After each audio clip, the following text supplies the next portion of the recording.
Hey, and welcome back to the number one podcast in the world, the Cellarcast, episode 160. Can you believe we're at 160?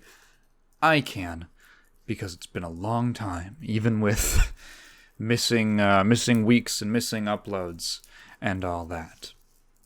I had a pretty fun week.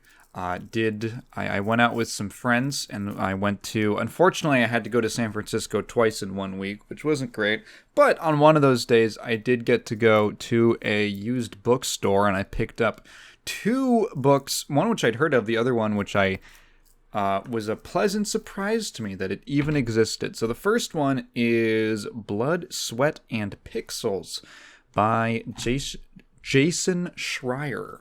I don't know why I said Jason so weirdly. Jason Schreier, who I have referenced many times on this podcast, who does a lot of good journalistic work on working conditions in the video game industry and all that type of stuff. This is a book that he published back in when is this from? It was like 2016 or something. I feel like I'm totally off on that. Where's the info? 2017. Okay. 2017. The triumphant turbulent stories behind how video games are made, and which is so this is like a behind the scenes thing, which you guys know I love. I haven't dipped into that one yet because it's a fair bit longer than the other book I picked up, which I've been blowing through because it's pretty small.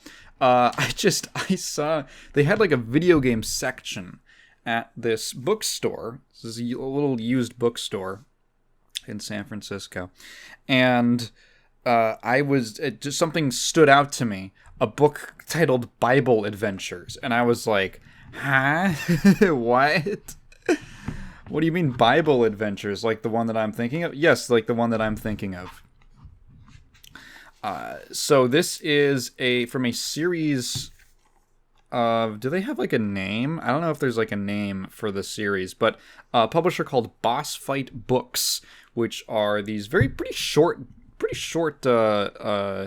tomes. I think this one's only maybe like 150 something pages, about the behind the scenes and makings of various video games and companies. And I'm going to be honest, the reason that I'm mentioning it is because if you like my videos, this book is like one of my videos in book form. It is straight up like the exact same kind of subject matter, and I would say appeal in many ways, topic-wise. So specifically, this one is about unlicensed Christian video games on the NES, which have a long history, a sordid history, which I was only somewhat aware of. Of course, I knew about like Bible Adventures and Super Noah's Ark 3D and all the stuff that Wisdom Tree put out on the NES, but I didn't know I didn't know where that really came from. I didn't know the origins of that, and you know what? It's pretty funny. I mean, I don't want to get too into it. I mean, Christ, it's something I could like use as material for a video. There's tons of interviews in here. It's great. I will give you a little bit of a tidbit from the first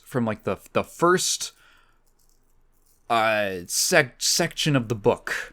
This is about unlicensed NES games. So if you're familiar with the NES and Nintendo's history, a lot of people are aware that Nintendo, when they went to the United States or went outside of Japan and launched the Famicom as the NES, they enforced a pretty strict quality control. Now, that's not to say that the games were good, but it meant that content-wise, it conformed to the kind of brand image that Nintendo wanted to create. So Atari, pretty early on in the NES's lifespan, decided that they wanted to get back into the console game, and that they were going to publish games for the NES under a new label called Tengen, because there was some weird legal thing where they could only publish arcade games as Atari, something yada yada. So Tengen is like, well, so there's this limit. Nintendo puts a limit on, you can only, if you're a third-party publisher, you can only put out 5 games a year. And Tengen's like, we want more. We want to maximize. We have all this existing material that we want to port onto the NES and do these quick remakes and turnarounds and all that of like arcade titles or stuff we had on the PC systems. So they start trying to find alternate ways around Nintendo's various things that they had in play. This ended up in Nintendo filing a lawsuit against Tengen and Atari by extension. They actually ended up settling out of court, and it was basically ruled that yes, they could make unlicensed games, but Nintendo could still kind of control it with other little ways of other forms of market pressure. So, for instance, if you were a retailer and you were selling unlicensed games that didn't have the Nintendo seal of approval on them, the literal seal of approval that they used for like decades, Nintendo found out about it, they would threaten to not send you games anymore. They would not send you officially licensed games. They wouldn't send you consoles. They would excommunicate you from the church, which meant that you would have to go through like a lot of retailers were like, ooh, okay, we want to stay away from the unofficial stuff, the unlicensed stuff. So a lot of it ended up going through mailing lists, through kind of places where you normally wouldn't get video games, like different types of shops and all that. There was another way that Nintendo enforced their control over the unlicensed market, and that was at the hardware level. So the NES had what was called the 10 NES chip, which I will refer to as the 10ES chip because it sounds better and it's a lot easier to say 10 NES, 10ES, you know? So the 10ES chip was something that was in the console, and there was one in every officially licensed cartridge. So you would put the game in, and it what you're probably assuming already, the two chips, they meet, they kiss, and then the game is approved, and it's like a simple digital lock. But the actual way, the contents of the chip and how it worked were under heavy secrecy at Nintendo's, from Nintendo's engineers and all that. Only it was made in-house, so only they knew how it worked. So Tengen is like, let's see if we can find a way. How do we find a way around the 10ES chip? So they go to the U.S. Copyright Office, and they say that Nintendo is suing them, is planning to sue them, and they need to see the patent for the 10ES chip so that they can build a legal defense against them. And the patent and the Copyright Office just says, okay, yeah, sounds good to me. And Atari got the otherwise like copyrighted patents, which should be secret, that you shouldn't just be able to like pull up because of like industry secrets. They just got to see the patent and were able to reverse engineer it using that information. They never investigated what happened when it turns out that Nintendo didn't actually sue them. It was just allowed to happen. Fucking crazy. I'm pretty sure that's illegal. That sounds like it's illegal. That sounds like it's breaking some kind of like business, what would you call that? Like corporate espionage. This is why the games industry is amazing, because you don't get stories like this in the film industry. So they basically created a counter to the 10ES chip that they would like put onto their own cartridges that they made themselves. Absolutely crazy. And that's before you even get into the actual Bible Adventures stuff. Because it turns out the way that comes from is There was actually another way to get around the 10ES chip, which was much more primitive, and that was to just zap it with electricity. Just administer an electric shock to it. And that's where the Color Dreams was what Wisdom Tree was originally called. That's where Color Dreams comes in. Yeah, I would recommend it. It's a very fun read. Lots of great interviews. Really cool niche subject matter. I like it a lot. But I will say, there's one thing that I don't appreciate. And that is that in the first couple pages, it spreads misinformation about the video game crash from 1983. Abouts. It's nothing like super egregious. This is something that, like, once I found out the truth behind the games crash, the quote-unquote games crash, it kind of, like, forever altered my perception of things. I think it's actually a really interesting case study into the way that information gets shaped. So, let's talk about it, right? Let's go in depth. So, the typical narrative of the video game crash, it's not wrong per se, but it's incomplete. So I'm gonna forget like a bunch of the names of people who were involved, but all this, I made like a YouTube short about this forever ago. So the typical narrative is that Atari was like top dog in the early 80s, and they were with the Atari 2600. But for a variety of reasons, overproducing game cartridges like E.T. and Pac-Man that didn't end up selling well enough. Actually, it turns out that they produced more cartridges than there were consoles in circulation, which was a really sure. Low amounts of quality control. They didn't know how to respond to third parties making their own games, right? An oversaturated console market with stuff like the Intellivision and stuff like that. A lack of resources for consumers to find out which games were actually good, and just an oversaturation of games that eventually led to the whole market crashed. So the last part is false. The last part is wrong. That is not what caused the crash. Here's what happened. So almost all those things are true. The one exception is the thing about console. Oversaturation. Atari had an 80% market share.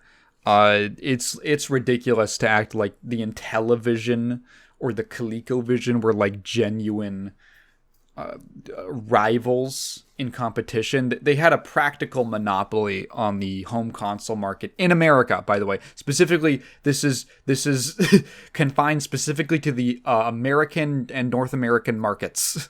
If you were in South America, if you were in Asia, if you were in Europe, you felt almost none of this. None of this meant anything to you. So yeah, the thing about that thing was like those things were like a blip on the radar in comparison. Here's what really happened. So all of those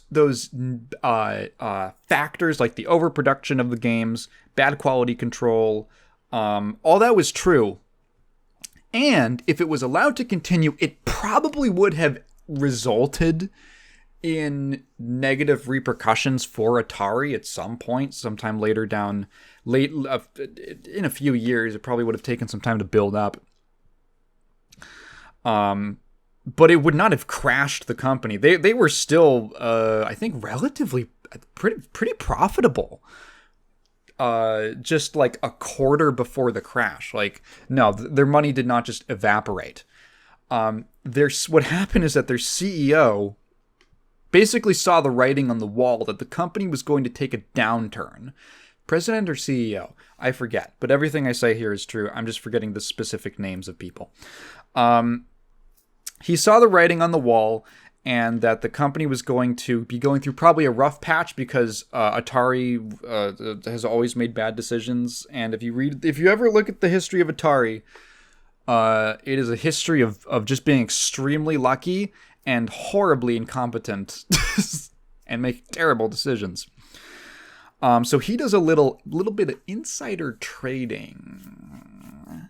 and makes a pretty good amount of money. And it turned selling shares of Atari that he owned. And then it turns out a couple months later that the company's stock fell by like 30%, so he totally cashed out. This is immediately picked up on. Multiple alarm bells go off. I think he resigns, actually. They were going to kick him out, and then he resigned. So Atari in early 1983 is just kind of like floating around, not knowing what the hell to do. Weird shifts in leadership, very like rudderless as a company. And then, hang on, I actually do want to. Jack Tramiel, that's his name. Holocaust survivor? Holy shit! I didn't know that. Oh my god, that's crazy. Jack Tramiel, the founder of Commodore International, comes in and basically decides to be a savior for the company. If you aren't familiar, because unfortunately a lot of this history has been forgotten by most people, Commodore, the Commodore 64, the Amiga, that whole brand, those were like the original gaming PCs. Those were computers they were personal computers that were built with high quality graphics in mind, to be able to run video games. They were IBM compatibles. They came with joysticks, and that was its own pretty solid market, especially in Europe. They were pretty successful, and they had a foothold in America. And Jack Tramiel basically sees Atari floundering, completely helpless, and he decides to come in and say, all right, I'm going to take over the company. And the first thing we're going to do is we're going to get the fuck out of cartridge games. We are pulling out of home consoles for the foreseeable future, because I don't know dick about home console games, but I know about PC games. I know about PC gaming. So overnight, Atari stops production of all cartridge games. Now, it should be pretty obvious that when you are 80% of the market and you just stop, you just stop making supply. Yes, obviously it looks like a huge crash. I guess it could be a crash, but crash almost implies there was some kind of cataclysmic explosion of a company just falling apart. It was more just like they just ran out, you know? It was more like they just pulled the plug on the life support at that point, but extremely prematurely. And that's where we get things like the Atari 8-bit console, Atari 8-bit machines. Consoles, like you call them, you consider them consoles, and the Atari 8-bits are super cool. The 400, the ST, like those things. Atari, they were super neat. Those were really cool machines. They had a lot of really cool games for them. The Atari 8-bits were dope, and no one ever talks about them. Yeah, the 8-bit computers, which is like, they ran that for quite a while, you know. Let's see, 79. Did it end in 92? Wow. Yeah, no. They only stopped producing them in 92. 79 to 92. He basically focused all of their efforts on home PCs. In PC gaming, and kind of like kept the company afloat basically, for a while, until they were like, hey, what if we made Tengen, you know, and then all that. It's a complicated history, right? But I think it's really interesting that all of that is lost, that no one ever talks about that. It was kind of mind-blowing to read that, to discover all this myself, and to actually put the missing pieces together, because the narrative I've been fed for so long it's one of those things that's just repeated so often that you just assume that it's true. Like, you don't even, it's considered common knowledge. but it's really sort of a myth, or the simplification of it is a myth. So the real story is that, yes, most of those factors were true, but it didn't kill the company. It led to the president of the company committing insider trading, leaving, and then Atari deciding to eject themselves from the home console space for a few years. Like, that's what actually happened. And so why is that forgotten? Like, why is all of that history forgotten?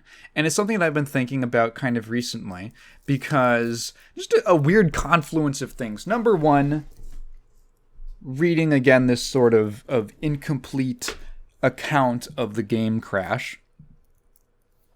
Number two was what was I looking at? Oh, God. Dexerto, those guys, the like quote unquote news publication. They put out this dumbass like top 100 games of all time list. I've looked at the ones that IGN put out in the past, and like they're always bad. They're always bad lists. I just think it's fun to like gawk at. And I was thinking about one of the major problems of those kinds of lists is there is a severe number one, recency bias. Number two, console bias. I think it's really a shame how much PC game history is just not how underrepresented it is. It's almost like erased from the discussion of video game history, even though it's so important. PC games are where you get some of the most experimental, interesting games. They are where like the people who made a lot of your favorite games were probably inspired by something that if it wasn't a PC game, was itself inspired by a PC game, or a creator or a programmer or something. Like, it's this really important part of history, not just in terms of like being influential, but also just for its artistic achievement. Like, oh my God, when I made that video about the golden age of EA on my main channel, and I was talking about it was the first 10 games that EA ever published back in 1983. All of them were PC titles. They were home PC titles.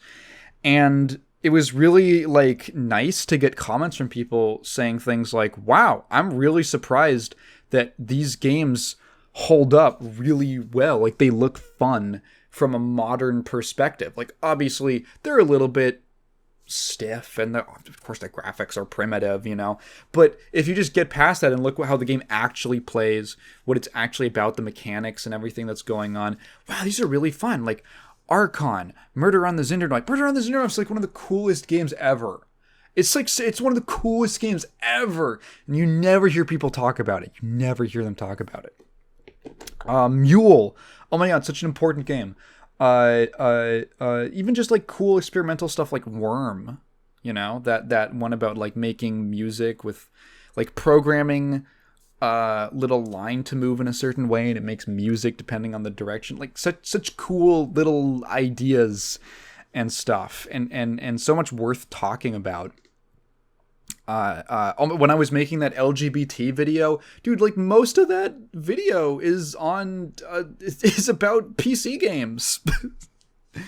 Like Caper and the Castro on like Apple II diskettes. I think it was Apple II, right? Yeah, it was.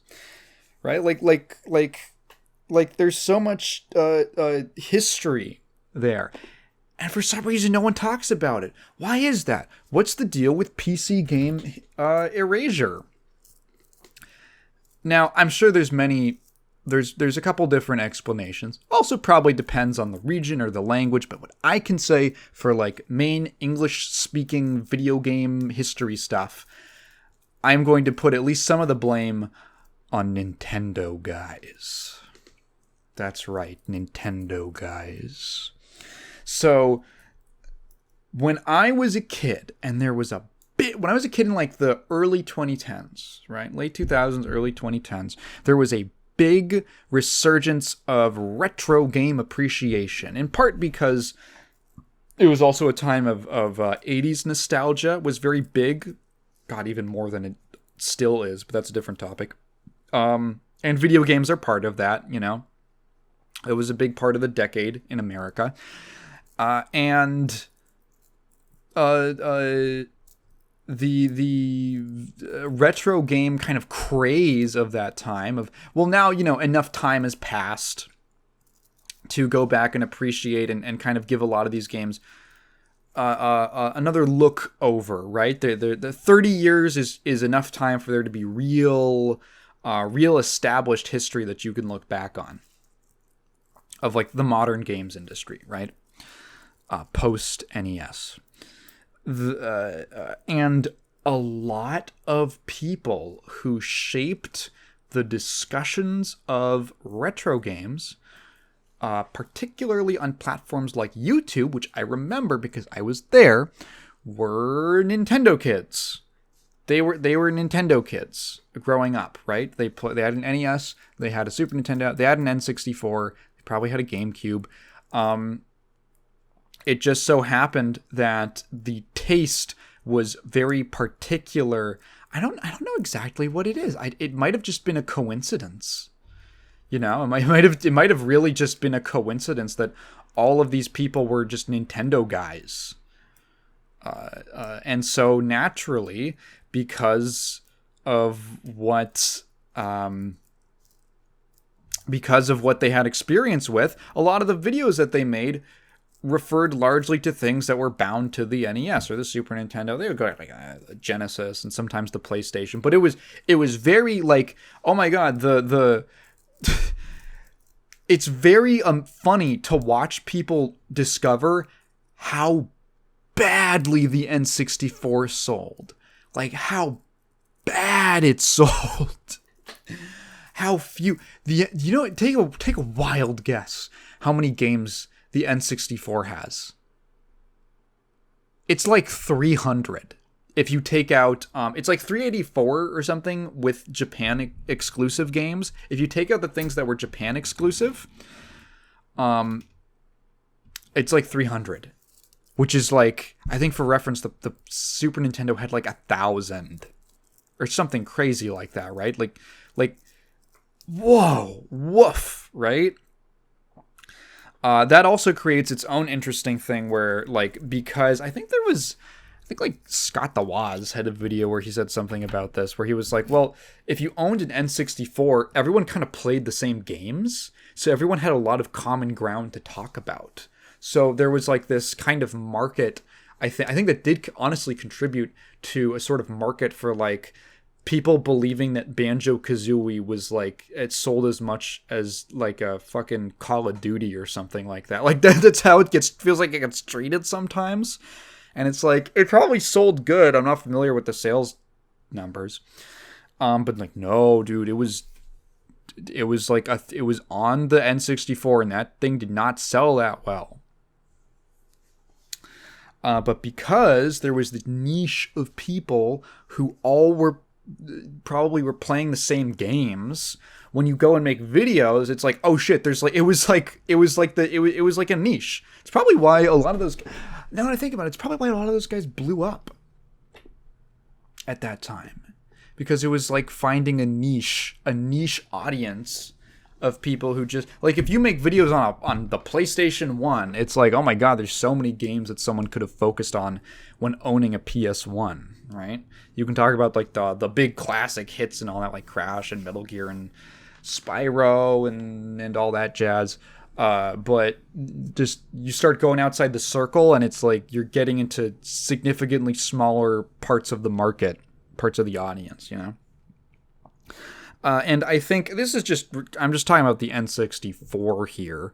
But like, I think it applies to the earlier consoles, like the NES and the Super Nintendo.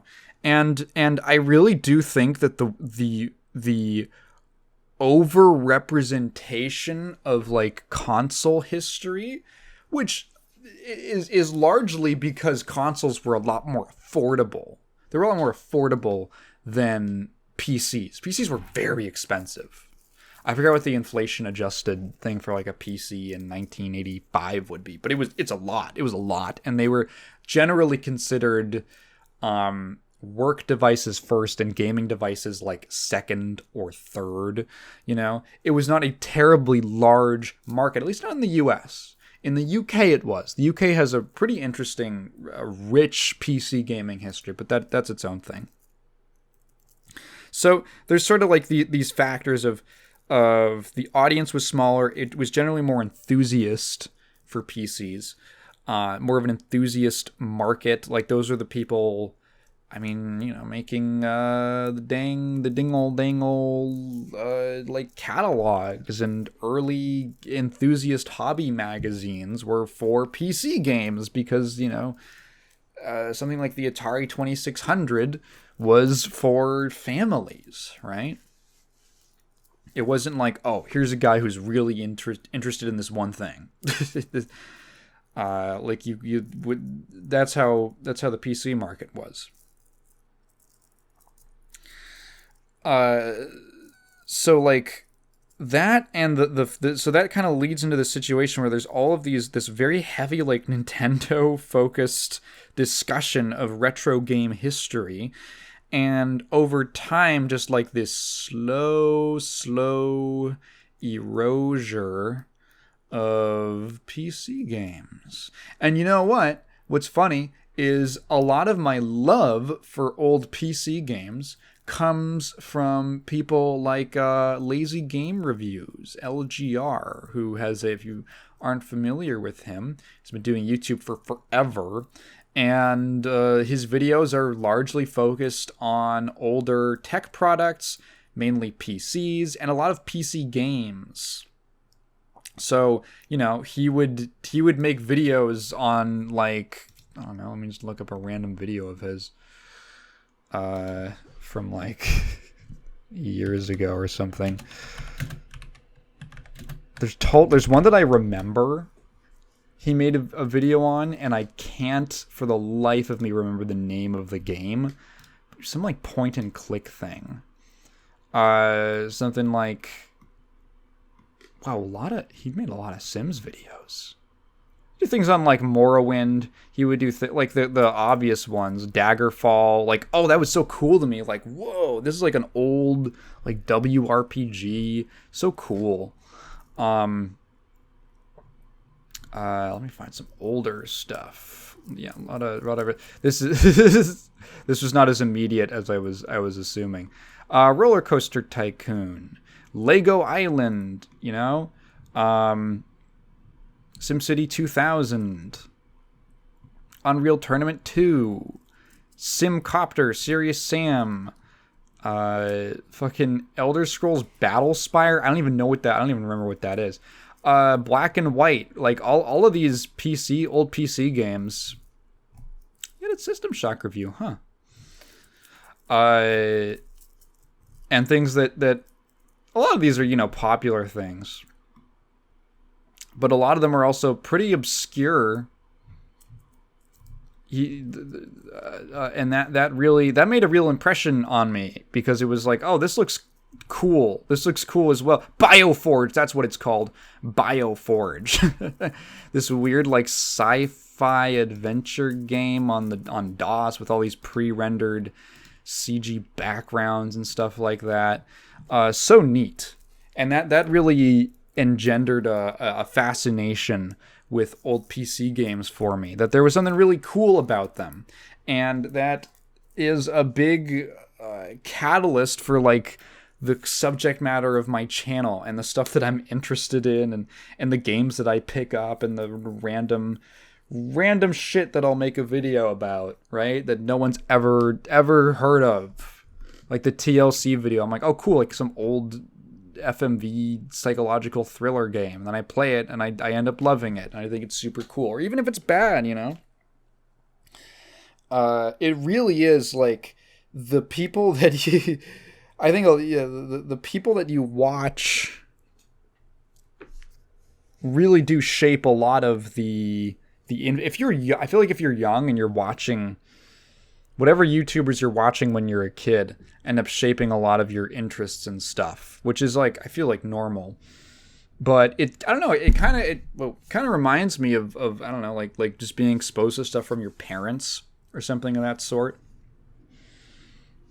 Like, I wonder, I would be thrilled if there was some kid who was watching my videos and grew some kind of interest in old games or gaming history or funky old PC games or something like that, and they themselves went in and played a bunch of cool old stuff, and had a great time and enriched their lives with that. So that's sort of like what I try to do. I'm fighting the battle against PC game history erasure. Yeah, wow, that was a long sort of tangent. I want to quickly get into comments. From the first one, we only have one question this time, from Lozy. So this was in response to my segment about Quake 4 a while back last week. Feels like a long time. Finally, after bothering you so much about Quake 4, it came true. Although the last few times I asked you more in a humorous way, I didn't think it would come true and you would play it. Yeah, Lozy has mentioned Quake 4 in these comments a couple times, or to me in various different channels. And honestly, I was thinking about it. I'm like, I should play Quake 4 at some point. You know, I've played the other ones. I might as well check it out. Any sign you'll do the same with F.E.A.R later on? It usually comes accompanied by its unfortunately no longer canonical expansions. I say unfortunately because there is one that I ended up liking more than the base game. Remember, it's from your beloved Monolith Productions, which I did not realize until you mentioned that, and I looked it up, and yes, indeed, that is from Monolith. F.E.A.R also did Condemned Criminal Origins, Matrix Online. Did they do the main programming on that? They did, yeah, well, obviously I know Monolith because they made Blood, one of my favorite games of all time. And more recently, you might know them for the Middle-earth Shadow of Whatever's games. Those are pretty cool. Also, I've totally forgot about Gotham City Imposters. I heard that game was actually kind of neat, but no one was interested in it. Anyway, yes, I do actually own F.E.A.R. I have it on GOG. I got it forever ago, and I haven't played it. Just, I don't know, man. I have so many games to play that I'm spoiled for choice. My cup overflows. I would like to get to F.E.A.R at some point. What did interest me more in F.E.A.R was a while back, my friend Prox, I was on his stream when he played through a game called Trepang 2. Kind of random title. I don't know why it's called that. Trepang is it's a Polish thing, and it's also not a sequel. I don't know why it's called Trepang 2. Or Trepang, who knows. And that game is super cool. That game is really sick, just from watching it, but it made me want to play it really badly. That was Trepang was it's just a straight ahead, no bullshit shooter where the main character is a super soldier. And you don't have super powers per se. You're just fucking crazy good at combat and stuff. And the whole combat system and enemy AI is all it's so hyper focused on making something really sick and having this really fleshed out cool combat system. And man, it looked awesome. It looked really cool. There's those whole mechanics where you can take an enemy hostage and hold them in front of you to act as a shield, and the other enemies will stop shooting because they won't shoot their ally, and they'll try to get to angles where they won't shoot their comrade, and then you can you can throw them. So like you can like snap their neck, and then like you can throw them, or you can attach a grenade to them, or I think they have like a grenade on their side or whatever, and you can like prime the grenade, you can arm the grenade and then toss them and they'll explode midair. It's so funny. It's so cool. There's all this like cool, just super fast movement stuff, and a pretty small selection of weapons, but you're just constantly switching between them. There's no ammo pickups. You just pick guns up off of enemies, so you're just constantly cycling through different weapons, and all this like cool physics stuff with breakable objects if you could pick up, and it is a super cool looking game. And Prox has played F.E.A.R before, and he was saying, wow, this really reminds me of F.E.A.R. This is very much like, it feels like it was inspired by F.E.A.R and was like a spiritual successor of, we'll just make one ourselves. So that definitely interested me a lot in playing F.E.A.R. I would like to get to it at some point. It's definitely on like my heads up. But I don't schedule what games I'm playing. Although I did just spent the last week playing through a different game I'll talk about near the end of the podcast. So now I am technically like in the clear, and I'm looking for something new to play, and I don't have anything in particular lined up. Want to get quickly, that was our one question from last time. I don't know if the one that I got, I don't know if the version of F.E.A.R that I got comes with the expansions. I'll double check. I want to talk a little bit about, really quickly, Hideaki Itsuno is retiring from Capcom. He's not retiring for good, but he's leaving Capcom. He's been in the company for 30 years, almost like 30 and a half years, which is crazy. If you aren't familiar with Hideaki Itsuno, the guy is a total legend. He was okay. So there's this role. Japanese game dev credits are, the one thing about reading them is that they have like different terminology from what you'll usually see in like, I don't know, anywhere else. So they use the term planner a lot. I've looked up what a planner means. It's kind of like a director. It's like a non-specific, if it's just planner and not something specific like a battle planner or something like that. If you're just credited as planner, that's a little bit like a director or like a lead designer kind of role is what it seems like. He got his start way back in 1995 as a planner for Street Fighter Alpha, the original Street Fighter Alpha. And then he went on to be a director on Star Gladiator, Rival Schools, Power Stone, JoJo's Bizarre Adventure, the Capcom Fighter, Capcom vs. SNK, and its sequel, Power Stone 2, Project Justice.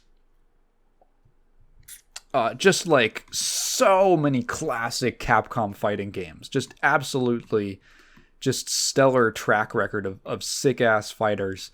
And then a bunch of stuff in the middle. Did like a little bit of work on some Gundam games. Probably in the later half of his career, best known for like almost every Devil May Cry, being the director of almost every Devil May Cry. So Devil May Cry, originally created by Hideki Kamiya. Kamiya left after the first game. The second game is the first one that Itsuno was director on. And you might be saying, hey, wasn't Devil May Cry 2 like a big piece of shit? Yes. And also, he's the only reason that it came out at all in a playable state. He was brought on very late in development to basically turn it into a releasable product. And he is like a miracle worker. He made that game, his leadership made that game come out playable. Not good, but playable. He would then go on to direct DMC 3, which like totally reinvigorated the series after 2 was really ass. DMC 4 and 5. He's listed as the fine-tuning staff on Super Street Fighter 4. I don't know what that means. I have no idea what that means. So yeah, all the Devil May Cry's starting from 2. He was the director on Dragon's Dogma as well. And apparently did something on Project Cross Zone? Not sure exactly. It just says series, Devil May Cry series. It might have just been that he oversaw like the usage of the DMC characters in Cross Zone. Teppen and Dragon's Dogma 2. So like a total legend. Like the guy has put out so many sick games. His leadership is really like he is very consistent. He is very consistent at being able to head up a successful project. The guy is a legend, and he is leaving Capcom not to retire, but to work on games on his own. He's entering that kind of soft retirement phase where he doesn't want to stop working. He just wants to work on his own terms now. So hats off to him. Thank you, Itsuno, for all the great work over the years at Capcom. And he is especially... Oh my god, did that pick up? Oh, that was like a triple neck crack. That was crazy.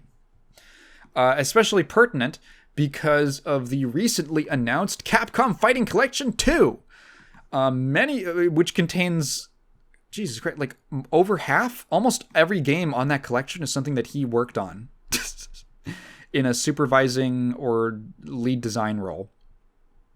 The Capcom Fighting Collection 2 was kind of a surprise release. The Fighting Collection 1 was a year or two ago, and then they recently announced the Marvel vs. Capcom Fighting Collection.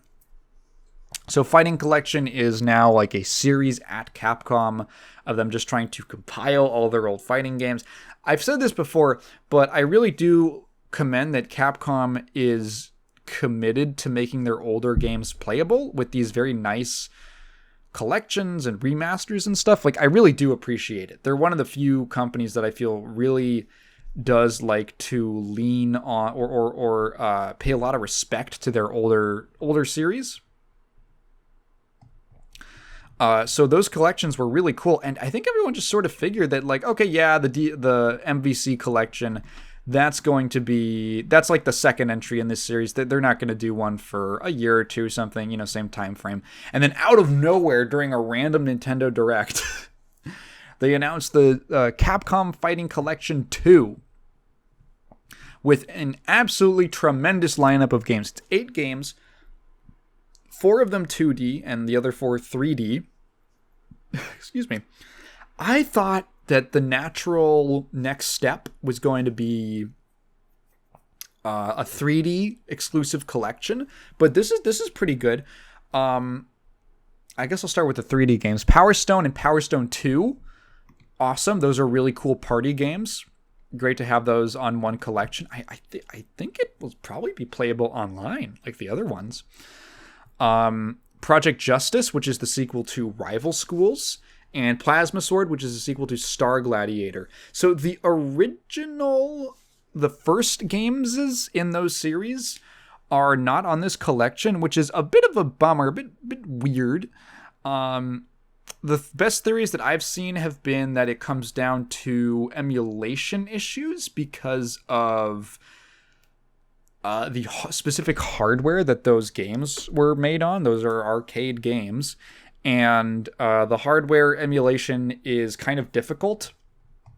So there are certain arcade boards that they have figured out that they can get consistently good at emulating, I'm not even sure like if it's like a full recreation or something like that, but they basically cracked the code on those. And other ones it seems like maybe are a little more difficult. But Project Justice and Plasma Sword, those are the later revisions. Generally, I don't know if people like Project Justice more than Rival Schools, but I think from a casual perspective, Project Justice has a lot more characters and content and stuff, so it's probably more of a crowd pleaser. It doesn't hurt too much, right? So pretty solid lineup of games there. And then on the 2D end, Capcom vs. SNK 1 and 2. Oh, this is so good. This was awesome. So, CVS not the pharmacy, but CVS, the Capcom vs. SNK games, are very beloved. If you're outside of the fighting game community, you might have honestly never even heard of them, but these are really beloved fighting games within the community. They are pretty legendary, not just because they are these huge crossover games with a ton of characters and content and shit, but also just because like they're good ass games. They're just really good ass games. Super cool. Lots of really interesting, innovative ideas, to be honest. Capcom vs. Okay, everyone talks about the presentation in Capcom vs. SNK 1 and like all the custom intros between characters. There's so many like unique character specific intros that you get if you pit these two characters against each other, all these cool stages and everything. Capcom vs. SNK 2 has my favorite presentation of any fighting game. I love it. I just the menus, the announcer, the energy that game has. Dude, that like late 90s, early 2000s Capcom fighters just had like this crazy energy to them with the music and everything about the presentation. And CVS2, even more than like a Third Strike, even more than like a Guilty Gear. I'm serious. I'm putting this over like any Guilty Gear games presentation. I love the way that CVS2 just asserts itself as this huge, it feels like such a monumental event. I love the way that everything is framed as like a super hype sports broadcast. Like it feels like such a big deal. Like this is something that has some reverence for the characters. There's so many great little touches in the game. I love the fact. So the cool thing about CVS2, the thing that everyone loves about it, is what's called the groove system. So essentially what you're doing is you're taking a bunch. So it's called Capcom vs. SNK, but really it's more like Street Fighter versus King of Fighters with a couple guests from a few different series. You know, there's like Morrigan's in there. Was it Kyosuke from Rival Schools is in there, and then on the SNK side they've got like Halmaru from Samurai Showdown and all that. Like there's but it's mostly Street Fighter versus KOF. So this obviously brings up an interesting question of, well, how does it play? Does it play like a Street Fighter? Or does it play like a KOF? Does it come up with its own thing? And the answer is it plays like everything via the groove system. So essentially there are 6 grooves to select from before you even select your team. And each groove essentially represents the mechanics of a different fighting game from either Capcom or SNK. The grooves are CAP and SNK. Haha, very cute. So the Capcom grooves there's one that is the Street Fighter Alpha 3, what is it called? V-ism? I think it's V-ism or A-ism? Whichever one it is. It's confusing because A groove is a different thing. It's the one that gives you like 3 super bars and stuff. A groove is based on Street Fighter Alpha 2 or I guess like the fucking V-ism groove from whatever convoluted bullshit. It gives you like the custom combos from the Street Fighter Alpha series. You get like a bar and then you can pop it and then cancel anything into anything. The P groove is parries from Third Strike, and then the SNK grooves represent like I think KOF 94, 98, and K is Samurai Showdown. And it every single groove has a complete, the meter works completely differently. You know, K groove is so like the C groove has like 3 levels, and every character has like 2 or 3 different supers that they can use. Much like a kind of the same way that Street Fighter 6 works, where you've got like level 1, 2, and 3 supers. K groove has like basically a comeback rage meter. That's how it works, where like the more you get hurt, the more like bar you build up, and then you get like a big damage boost when it caps out and everything. Totally like all these different, and then on top of that, there's different, like, some grooves you can block in the air, some grooves you can't, some grooves you can run, some grooves you can just, I think everyone can run, actually. Some grooves you get access to rolling, which is like a super important mechanic in the game because it allows, it's a very crucial mechanic. I don't want to get into too much into the weeds, but the groove system is super cool. And another little thing I love about it is that every character, just a visual thing, like again, another presentation thing. So every character, right, has two different portraits. They have two different portraits.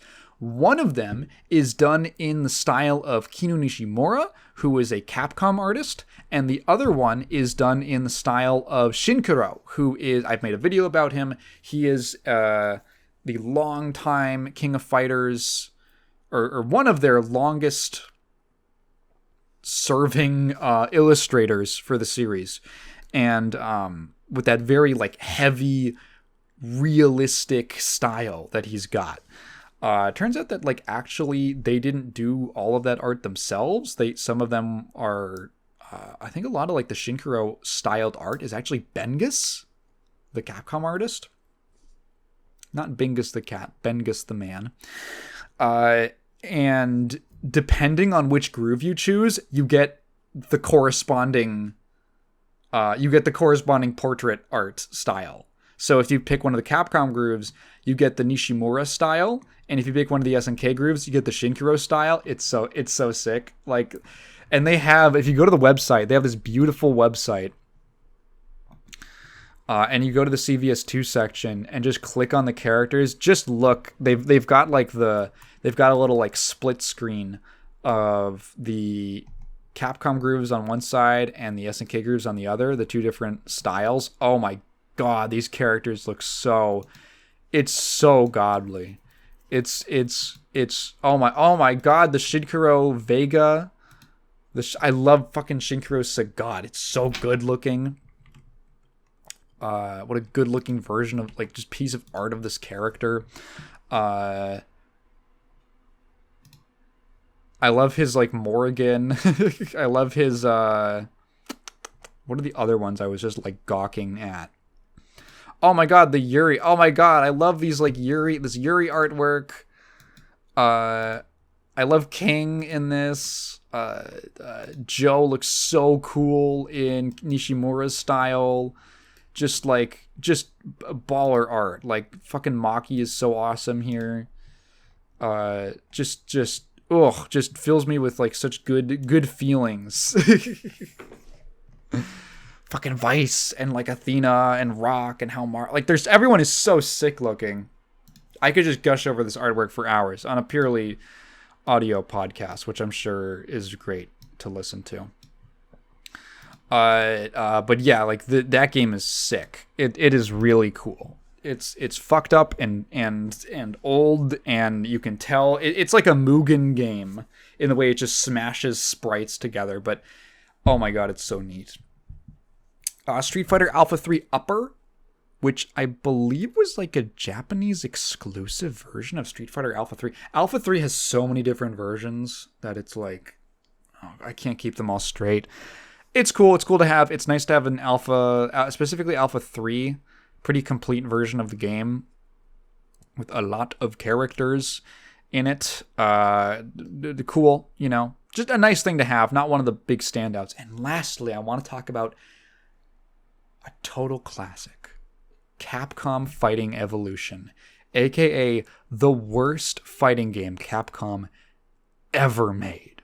It is really impressive that I think it really speaks to Capcom's overall quality and the talent of their designers, that out of all of the fighting games that they made from the 90s up to the modern day, there's only like one or two really bad ones. And of them, Capcom Fighting Evolution is, holy shit, the fucking worst one. Fighting Evolution has a great history. I will go over it briefly because I love the story. So Capcom Fighting Evolution started off as a great idea. Capcom was making all of these crossover versus games like with Marvel and SNK and all that, and everyone loved it, and it was so awesome, and they loved putting their characters together. And someone at the company had the thought, what if we make Capcom versus Capcom?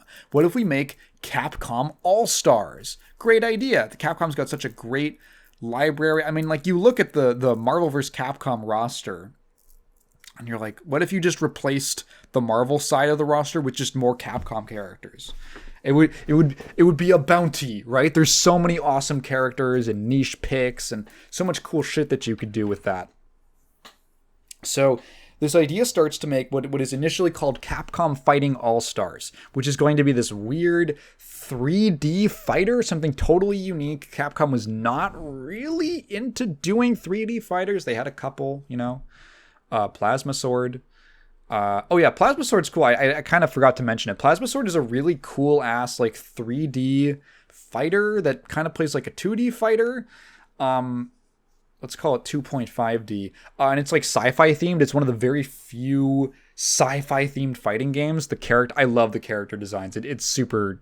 I think the characters are awesome. They look super neat. It's like one of their cooler, more obscure fighting games. Great that it's being represented on this collection. So they're making Capcom Fighting Evolution, right? Capcom All-Stars. And for one reason or another, the project just completely falls through. It is just not going anywhere. It's a big fucking disaster. And they're getting to a point where they're like, okay, I forget, it was probably some deadline or something they promised investors, and they're like, we need a product in like 8 months or something, or 6 months or something like that, and this game is not working out. So we're gonna scrap the whole thing and grab some new guy, one Yoshinori Ono, and tell him, make that shit. Make some shit for us. And make some shit he did. So you might be astonished to find out that Capcom Fighting Evolution, known as Capcom Fighting Jam in Japan, it was Ono's first project as like a lead on, like a director on, and how, like, people will ask, my God, how did he go on to, like, produce Street Fighter 4 and all that, and be like the main fighting game department director? And the truth is that it was a miracle that game came out at all. Here's what's wrong with Capcom Fighting Evolution. They had, like, no time and no money, so they said, fuck it. Let's grab some sprites and artwork and just mash some shit together. So instead of being a cool Capcom Fighting All-Star, there's some footage of it, very small, like maybe a minute or two of footage. Would have been the first fighting game with Mike Hagar. That is so funny. I never thought about that. Who ended up obviously making it into the Capcom Versus games. Very funny. Hagar is not a fighting game character. It wasn't going to be, I forget who the roster was going to be for Fighting All-Stars. But when they pivoted to being Fighting Evolution, they were like, fuck, okay, we can't make it. We can't make anything new. We just have to reuse stuff that we already have. So it's going to be all existing fighting game characters. And they basically decided to let's see. They basically decided, let's take 5 different Capcom fighting game series and pick 4 representatives from each and just smash them all together into a game. And the roster kind of sucks. So when I say they had 5 different fighting games, 3 of them are actually just Street Fighter.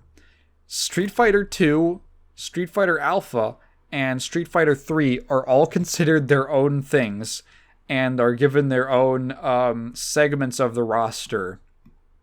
And the picks are like kind of weird. Obviously, Ryu, Guile, Zangief, M. Bison. Okay, for Street Fighter 2. The Alpha games. Sakura, Guy, Rose, Karin. Oh, alright. I mean, not terrible choices. You know, some good ones in there. Street Fighter 3 for some reason. So Alex, Yun, Chun-Li, and Urien. Why is Chun-Li in the Street Fighter 3? Was introduced in Street Fighter 2, but whatever. Like, the pattern here is characters who were introduced in that game. Whatever. I guess they wanted to have Chun-Li, but they were like, we also want Guile and Zangief, I guess? I don't know. Darkstalkers actually doesn't get Morrigan. Isn't that insane? It's Dimitri, Felicia, Jeddah, and Anakaris, my boy Anakaris. Isn't that crazy? I guess not a terrible selection. And then Red Earth, which is probably the coolest inclusion. Red Earth is an oft-forgotten Capcom fighting game that does have a versus mode, but was kind of an experiment in seeing if they could make a single-player focus, take the fighting game mechanics and try to build a single-player game around it that was just fighting, just the fights with no like inner, something like the Street Fighter 6 World Tour mode where you've got this whole RPG open world thing. Nothing like that, just pure battling, right? It's got what's his name? Leo. I don't know all these characters' names. Kenji. Leo is like a lion man. Kenji the ninja. Hauser the big ass T-Rex dinosaur demon thing, and Hydron, the weird like mollusk water elemental. I don't know what he is. And then a couple of like original or like side characters. Oh yeah, they have Pyron. Why is Pyron at the bottom? I guess he's like a boss. Pyron, Shinakuma, and Ingrid. This is where Ingrid comes from, if anyone even knows who she is.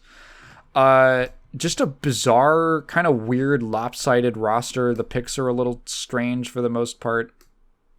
Look at the stages of this game. You just look at gameplay of this thing, and it looks jank and cheap. It does not look good. It doesn't play well. It looks like ass. A lot of the backgrounds in the game are just artwork, like concept art and official illustrations that they took and then would like put onto a painting in the background. There are these hilarious sprites. They literally just like, they wanted to do the thing of like, oh, there's other characters making cameos in the background, but they just took the sprites of those characters, pasted them in the back with like no movement. They're just there statically, except for the ones which they decided to animate. And all they could do is they took like official art of Ken or something, and then like sloppily photoshopped his head to like look like it was moving to the side, like as if he was looking from like straight on to a little to like the left, and it's like one frame of animation of him just pivoting from like head here. And also every character who is animated like this is animated like noticeably lower quality because they literally just like scanned it with a fucking like fax machine or something like that.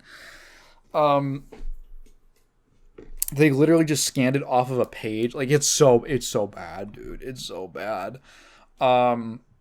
Definitely, it's the worst fighter they've ever made. On top of just terrible decisions that they made in bringing a lot of these characters. Some of them I get, right? Some of them are like, okay, you couldn't have known, but it doesn't make it hurt any more or any less. Like, okay, so Yun. When you think of Yun, like Yun gameplay, you think like the most iconic thing Yun does is he fucking pops Ganajin and he does these crazy like canceling, like custom combos in this like powered up state. Yun does not have Ganajin in this game. He has his like random like shoulder tackle super. from Third Strike. Urien. What do you think of when you think of Urien? Him doing like getting a knockdown and then throwing out Aegis Reflector and doing these crazy unblockable setups and these convoluted, very high execution, technical, just Aegis Reflector setups, right? He doesn't have Aegis Reflector. He has, again, just like his some random like damage super. Oh. I remember like, I think Wooly Versus on his channel, he did a stream like forever ago of he and his co-host Reggie playing through Fighting Evolution, and the number one piece of advice they'd heard was don't play your main. Like, if you play one of these characters in a different game, do not play them in Fighting Evolution because everyone feels like shit and they don't have the moves you want them to have. So the fact that it is in this collection is kind of hilarious, but I do appreciate the precedent that it sets, which is that bad games deserve to be preserved. You know, I think like for a number of reasons, from a purely like historical perspective, Fighting Evolution, some people they'll be like, oh, why this one? Could they have replaced it with something else? Maybe, I guess. But Fighting Evolution represents a very particular point in time in Capcom. It has an interesting story attached to it, with being like the remnant leftovers of this game that never came out, that there's only like little bits and pieces of footage of. The fact that it is the worst one they ever made. Like there are interesting things about Fighting Evolution. There is a reason that you would want to go and just be able to boot it up one day and be like, all right, well, you know, let's check it out. It's bad, but let's check it out for novelty's sake, or to look at what does it do wrong, or just to mess around for fun. Oh my God, isn't it funny how like shitty the backgrounds look in this game, you know? From a historical perspective, there's a very strong argument for why it should be preserved and why it should be remembered. And then also, I think just from an artistic perspective, bad games are like important, you know? It's important to, like, they exist, they have the dignity of existing. I think just pretending like everything in the past was good. Like, obviously you want to preserve good things, right? Things that are going to be of the most value. But that's also how you get like a survivorship bias, where everyone thinks that, oh, well, all the music all the music in the 70s was good. And it's like, no, just no one talks about all the bad shit that came out. No one talks about it. Gaming is one of the few, I will actually give this to a lot of, to the video game community, or I don't know, whoever I'd credit with this. In gaming, we do frequently talk about failures and bad games, and I think that's actually kind of cool. You don't see that too much, you know? There is like a market of people who are into like B movies, or who like talking about, you know, bad movies or something like that. But I don't think music, you don't really have the same thing. Books, you don't really have the same thing.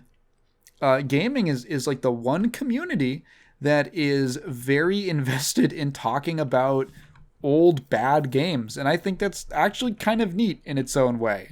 That, like, yeah, you know, like Jekyll and Hyde sucks dick, but it's like kind of interesting. It's kind of interesting to look at. Like, I will legitimately sometimes still get comments on that ancient Jekyll and Hyde video I made saying, actually, this game was doing something kind of interesting. And it's like, I disagree. I read what you mean, and I respectfully disagree. But like, someone can look at Jekyll and Hyde and say, you know what, they were trying to do something with like the representation of how you play the levels in reverse and how this was designed, and it plays like total shit, and it's like barely designed in the first place. Like, the whole fucking game runs on RNG. But what if I took those concepts? What if someone took those concepts and spun them into something interesting, right? Into something that that plays well, something that's a little more well conceived, has more of a solid foundation. You can learn from stuff like that. Bad games are ways to learn. And I just think that, like, if it exists, it deserves a little bit of respect for it in most cases.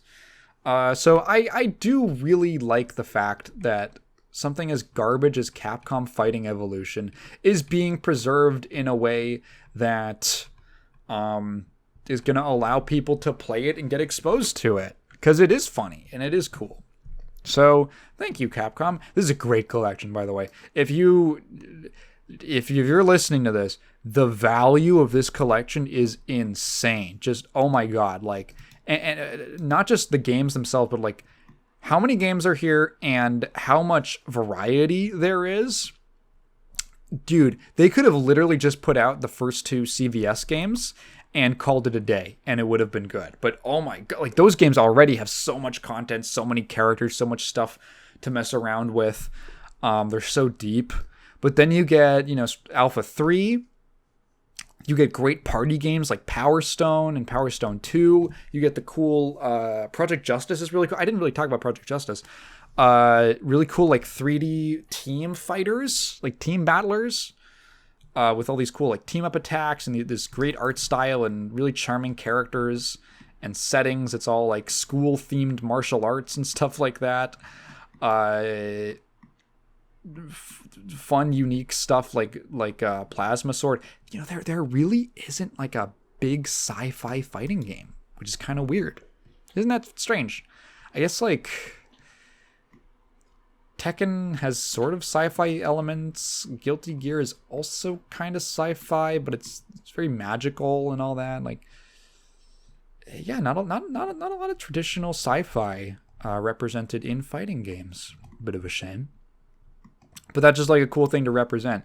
This is an amazing collection. Like, you're going to get, if you are at all interested in these kinds of games, you're going to get so much mileage out of them.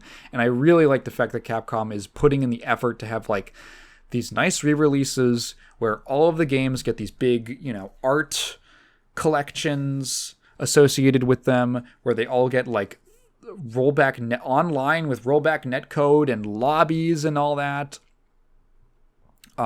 Just something to, like, make it easier, I remember, like, when one of these collections got announced, people were like, oh, I can just play that on Fightcade. And it's like, yeah, you can, but, like, it's nice to get the acknowledgement that the creators actually care about their history and are willing to make a good product for you.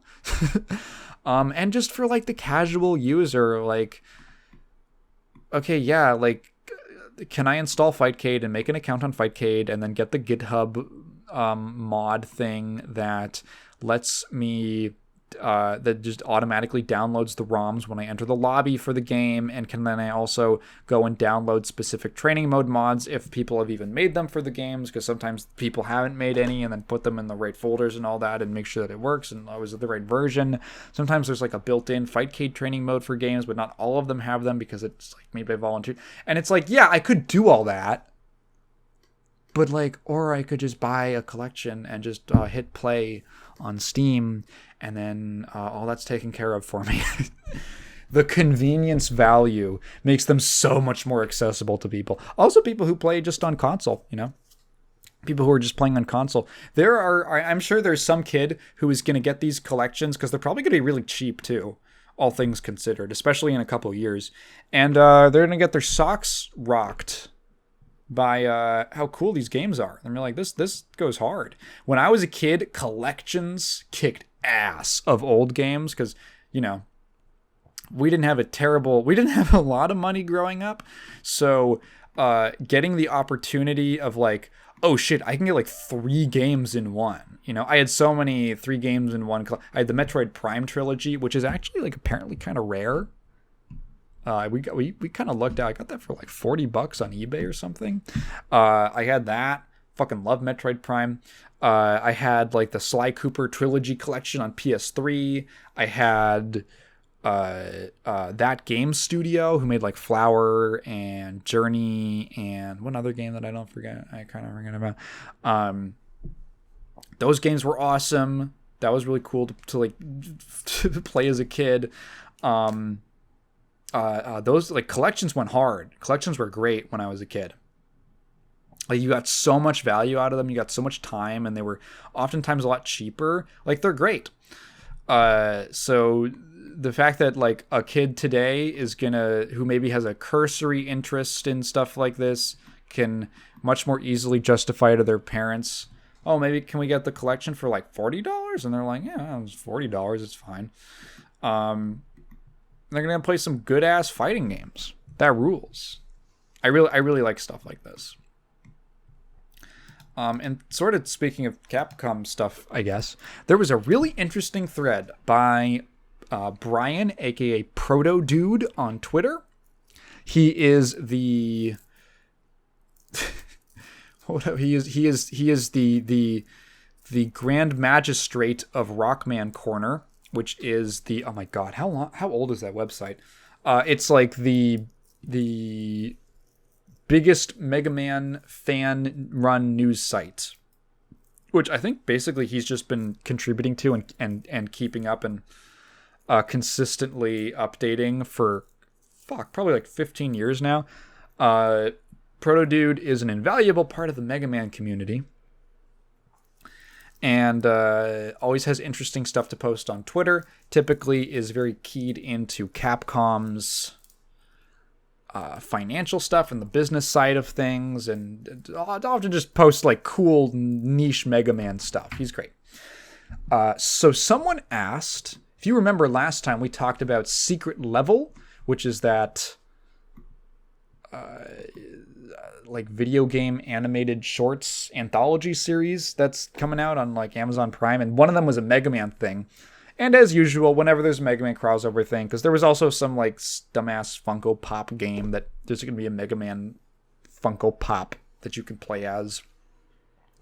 You know, someone comes out and they go, oh my god, why do you just do crossovers? Why can't you give us a game? And he actually had a really interesting thread about this.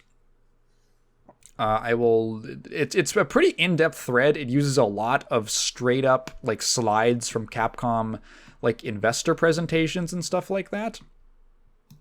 But here's I can kind of summarize it. The basic idea is that for the longest time, as many people are aware, Mega Man was an annual series. They put out a game every year. Sometimes they put multiple games out every year across several different sub-series, as they're known. And this worked for a while until like the 2000s, when sales started to slow down. The industry started going through some changes, and sales really started to kind of dry up. There were some notable failures like ZX Advent, like Star Force 3, and they were just feeling a lot less confident that they could keep up with the same pace and with the same model. And then I don't think he says this in the thread, but my analysis, my interpretation is that this was very much compounded by Keiji Inafune leaving. I have been on the record as saying I don't like Keiji Inafune too much. I think I don't know, that guy kind of sucks. I'm not a big fan of Keiji Inafune, but he was the main champion of Mega Man. He was the lead producer of the series for decades, and he was the guy getting games made. He was moving the series internally at Capcom. And once he left, it seems like Capcom really just was like, okay, he's gone. We're going to like take our hands off Mega Man for a while because it seems like we really oversaturated the brand. We fucked up. So after in the time since, they have shifted strategies. Reading from the thread. For the past 6 years, so this would be starting in 2000. Let's not talk about how embarrassing it is that I have to pull out the calculator for that. 2018. So starting in 2018, which was when Mega Man 11 came out, just about. around the time of Mega Man 11. For the past 6 years, Mega Man has transitioned from annual releases to an evergreen model, supported by Capcom's global synergy strategy. This shift revitalized the IP, leading to record sales after a period of commercial failures. So, the evergreen strategy, the evergreen model, is part of what Capcom considers, the global synergy strategy. So there's some kind of interesting and horrible looking slides. I hate these business slides because they feel like the Rosetta Stone that I have to like decode or something like that. I feel like I'm looking at hieroglyphics. Just the fucking design of them is awful. Look, like it makes no sense. All these weird graphs and circles and arrows that say synergy. So essentially, the way that Capcom breaks down its business, 20% of their sales are from what they call stable businesses. These are pachinko games and arcades, things that are kind of consistent and ignoring COVID, because COVID was a global anomaly, are things that generally are pretty consistent, at least in Japan, for income, regular, consistent customership. 80% of their sales comes from what they call growth businesses, which are more complicated and are essentially like the riskier end, which makes sense. They have to take the bigger risk, bigger reward stuff. They have this weird like upward spiral thing. The basics of it is a game. So the game is like the foundation of this model. The game, which is made up of like, they break the game down into like its playability, the music, the characters, and the game's world/story. So these are the components of what they consider to be the main appealing things, like the gameplay, the aesthetics, the presentation, the world, and all that, the characters. These are the things that invest people into their games, and then with the game serving as the bedrock, they then spin these upwards from like things that are very related to things that are in even other mediums. So like, okay, we have like online play, mobile games, mobile game spin-offs, arcade games. Then we go into like merchandising. We go into esports, which is mostly, Street Fighter, but also like other events. I imagine this includes like all those pop-up cafes and collaborations and stuff that they do, concerts. Then you go up into like movie adaptations, like that dog shit Monster Hunter movie. And then all of that stuff that's spun out of the base game then it grows the audience, which is then going to grow the initial audience of the next game. So this is kind of like a cycle that they go through. So they're like, we're not just going to put out a Resident Evil game.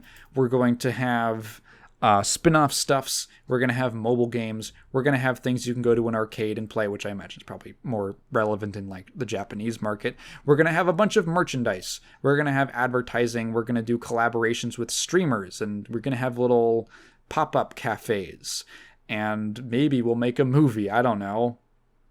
Oh, there was a weird ass like CG Resident Evil movie semi-recently, right? And then all of that builds up. Like now people know about these characters, right? Like the whole Resident Evil remake initiative has been wildly successful, A whole ton of new people were introduced to a series that previously, as of 6, I remember when Resident Evil 6 came out and it was like, damn, this whole franchise really feels like it's kind of waning. Like it's really like might be on the way out. Totally reinvigorated. Obviously that was due to like, that started with like RE7, but like the remakes, the mainline games, all of them are bolstered by having an audience that actually knows what the fuck it is. This is basically a very long way of saying you have to like market stuff. You have to actually make people. This is what it took Arc System Works like 25 years to figure this out. That to get people to buy your games, they actually have to know that your game is coming out. It turns out that just being a good game isn't always enough. So the brand awareness and all that. So this is a strategy that they've been employing with Megaman. It's worth noting that Capcom does consider collections to be like releases. They're not like full-on releases, I don't think. Like I don't think that they consider them in that same tier of like that bedrock new game release. But they do consider them to be releases. So you might have recalled that after 7 years of nothing, except for like, there was like a random cartoon that got like one season, there was merchandise, there was comics, there was like exterior stuff, but not main games. It's like a collection here or there. All of a sudden, Mega Man 11 comes out and it becomes the best-selling game in the series. And then a couple more years go by and the Battle Network collection comes out and it is the new best-selling game in the series, or release in the series. Out of nowhere, seemingly, right? Like, that surprised even me. So, the strategy is less games, but higher impact. So, less games, higher impact. Quality over quantity, in a sense. And this is all going to be bolstered by the increased brand awareness. Capcom sought to broaden the IP's potential audience by aggressively pursuing crossovers, licensed toy and print media, animation, etc. In doing so, new, or quote-unquote new, key titles achieved high sales and continued to be profitable over long stretches of time. In 6 years, the once stagnant IP surged to 42 million units, its largest growth since inception. Mega Man 11 and the record-breaking Battle Network collection, which sold over 1 million in 2 weeks, fueled this success. We've never seen that. Positioned as what Capcom calls back catalog titles, Mega Man 11, the Battle Network collection, etc., support Capcom's fiscal year earnings with steady sales. The company continues to leverage the IP with the aim of, again, maximizing the audience in preparation for future key software. Capcom wants Mega Man to succeed, aiming for more million sellers. To achieve this, they're cultivating an audience beyond existing fans, and annual releases are gone. Expect a single standout product once in a while. Mega Man isn't Resident Evil, Monster Hunter, or Street Fighter. Capcom's business doesn't rely on the IP in the same way. Internally, there's no pressing need for new games. But when back catalog profits begin to slow, that's when things will happen. And by then, in theory, they'll have a larger audience ready to come running with open wallets. So yeah, it's basically... that's a fancy way of saying that they are pacing... The model is to pace themselves out. The model is to pace themselves so that when they do release something, there's an actual demand for it. People are interested in a Mega Man thing again. Oh, Battle Network collection. Yeah, I like Battle Network, or I'm curious about Battle Network. And these become the back catalog titles. They are not the current thing. They are not like a big superstar release. But they are something that they're putting out there, and then once, and those are going to be like things that people are consistently interested in. And then, like Brian says, as those sales start to slow down, then they come back with a new one, and then they just, they kind of string you along. They string the audience along. The same applies to Ace Attorney.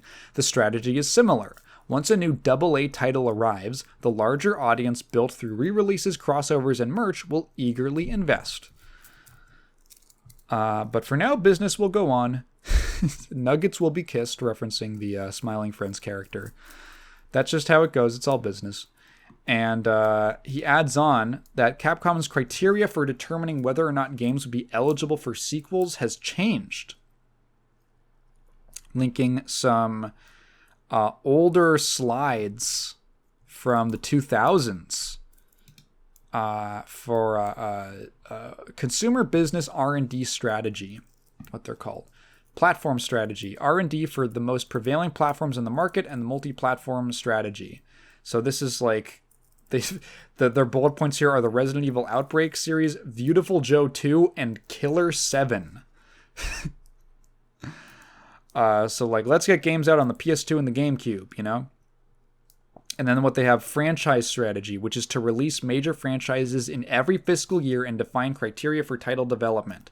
And they define their major franchises as Resident Evil, Devil May Cry, Onimusha, and Megaman. And the criteria is that they have sales of more than 200,000 and total profit, sale units, sells over 200,000 units, and a total profit more than 15%. So, Mega Man pretty much hit these numbers for quite a while until, again, like the later 2000s, when the market got oversaturated, people stopped buying them. So a lot has changed. I'm sure leadership has changed a little bit, and content strategies have switched up. But that's essentially like the theory. And I imagine that a lot of other games or a lot of other companies use a similar... I mean, it's not like some brilliant genius strategy. It's make people aware of your product and then here's release a new one. Speaking of SNK, I think this is what they're doing. I think this is a big part of what they're doing. SNK is really trying to make a comeback. They had a couple games. They had KOF 14. They did Sam Show 2019. They did KOF 15. And now people are like getting a little bit more of an idea of what SNK is. They're kind of, maybe you've heard of them. They're getting games consistently out and supporting them. And now they're just putting Terry Bogard in fucking everything. There are so many kids who know who he is because of Smash Brothers now. It's incredible. He's in Street Fighter. He is in, which is like the biggest that Street Fighter has been in years, right? He's in Street Fighter 6. He's they just put out these Capcom vs SNK and these collections. The collections aren't out yet. They just announced the CVS collections where he's like front and center as SNK's mascot. They're trying to get people to know who the fuck Terry Bogard is, and then they're going to be like, hey, here's City of the Wolves, this really sick looking game with a cool art style. Terry Bogard's in it. You know Terry Bogard. They're trying to build up that brand recognition. So I thought that was a really interesting thread. I'm always interested in the business side. I think you can probably apply that to many other, like not just SNK, but lots of other series and companies as well. Very cool. They'll be linked down below if you're curious. I skimmed over certain details. There's a lot more info and like slides and stuff from shareholder meetings. Wow, there's a much better designed graph way later down, like a version of that spiral thing. My neck. So, I played a couple things this week. Remember last time I said, hey, send me Deadlock if you have an invite code for Deadlock. And a viewer, I don't know if they want me to mention them. It was Gus, who you might remember from helping me translate a bunch of stuff for my Brazilian Megaman video. Came through, sent me an invite code, so thank you very much for that. And I got to play Deadlock. I'm going to use the bathroom real quick, actually. I'm back from the bathroom in a flash. So when I asked for a Deadlock invite, I was not really familiar with what Deadlock actually was. In my mind, it was still like a hero shooter. I was picturing something like an Overwatch or a TF2, something either class-based or character-based, something like that. And I was very wrong. Deadlock is not a hero shooter, although it does share obvious similarities. Deadlock is a third-person shooter MOBA. Specifically Dota, which makes sense. It's the Valve MOBA. But there are like mechanics and ideas lifted right from Dota that you won't find in League or Smite or any of the other ones, right? Like there's lanes, there's an item shop, there is last hitting, there's denial. There are multiple different item shops like scattered around the map, like nearby your lane that you can go to, which is actually kind of nice. So I will be bluntly honest with my initial impressions of the game. I remembered that, I remember, it came back to me. I really don't like MOBAs. I think I actually kind of despise them as a genre, and Deadlock does not do anything to fix the deep-rooted issues that I have with them. Part of this comes from, like, PTSD from playing League of Legends for years and years on end. Part of it comes from, like, a genuine... genuine issues that I have with a lot of MOBA conventions that make them like severely toxic experiences to me. And Deadlock does not do anything to rectify those problems. So what am I talking about? Because I have seen people say, if you didn't like MOBAs, give Deadlock a try. I didn't like Dota, or I didn't like MOBAs, and then I tried Deadlock, and I love it. Those people probably had different issues with other games like League or Dota or Smite or Heroes of the Storm or whatever. My problem, because I have actually played all of those. I have way too much time in League of Legends. I tried out Dota 2. I don't remember how much time I put into it. Maybe like 50 hours. I'm not sure. I played Smite for like 200 or 300 hours. I don't even know how that happened. I genuinely don't know how that happened. I have no memories of playing Smite. No positive memories. It's all just like a complete blur that like meant nothing to me. Kind of scary, actually. And I did touch Heroes of the Storm a little bit back when it was like, I don't know, in like the first year or two of its release. And I don't remember. I'm not really going to speak on Heroes of the Storm because I know it does things differently. So when I talk about MOBAs, just kind of discount that. I don't have a ton of experience in it, and I know that it does a lot of, probably honestly fixes a lot of things that I don't like. And I just never played it because it's a Blizzard game. So my primary issues with MOBAs are match length and the way that characters scale and like character growth. For one, the games are way too fucking long, and the way that the typical systems of resource, like the resource economy, and the way that it translates like via the item shop into like direct power, leads to a lot of snowballing of like individual players on a team where they massively outpace other characters, and kind of like creates these the numbers game in MOBAs is so important in terms of like how much gold you have. For instance, I'll just use gold as the catch-all because that's what most of them use. In Deadlock, it's souls and goals.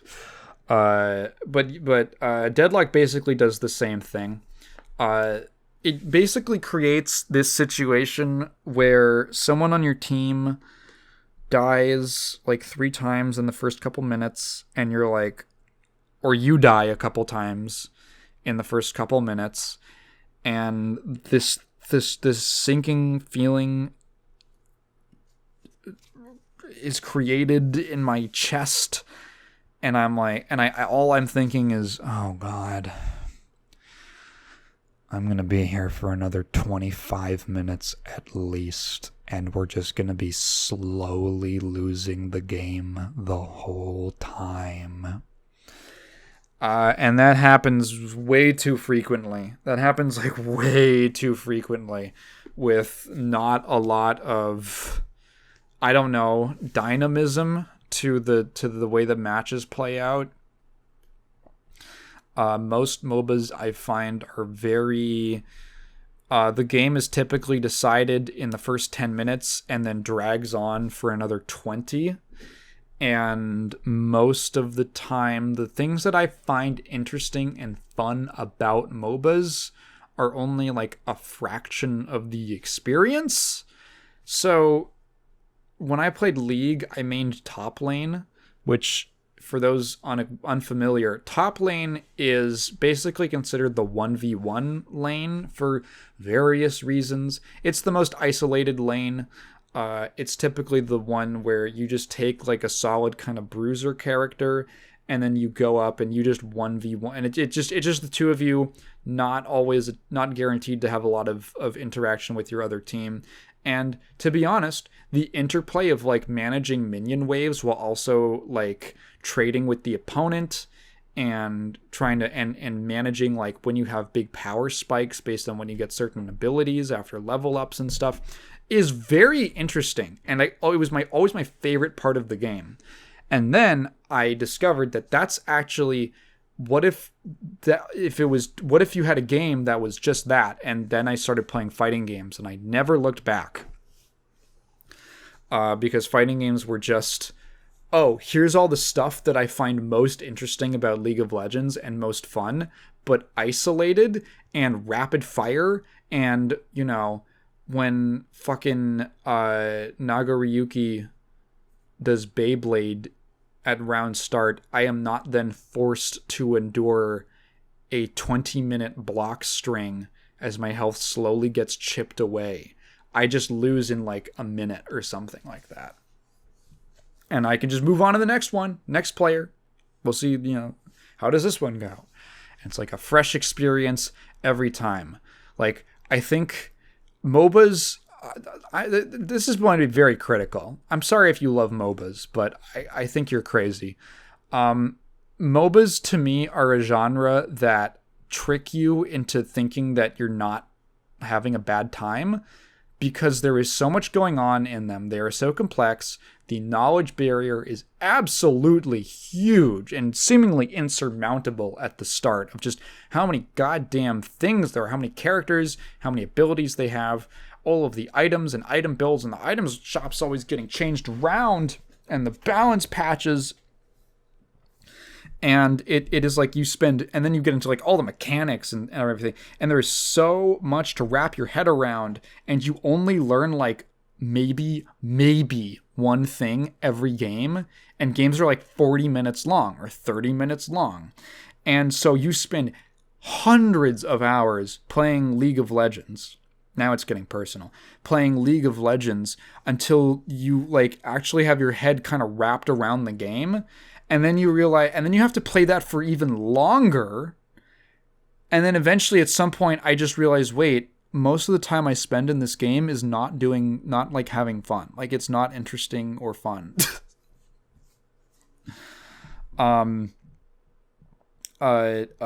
It's like a whole genre that obscures its own nature. I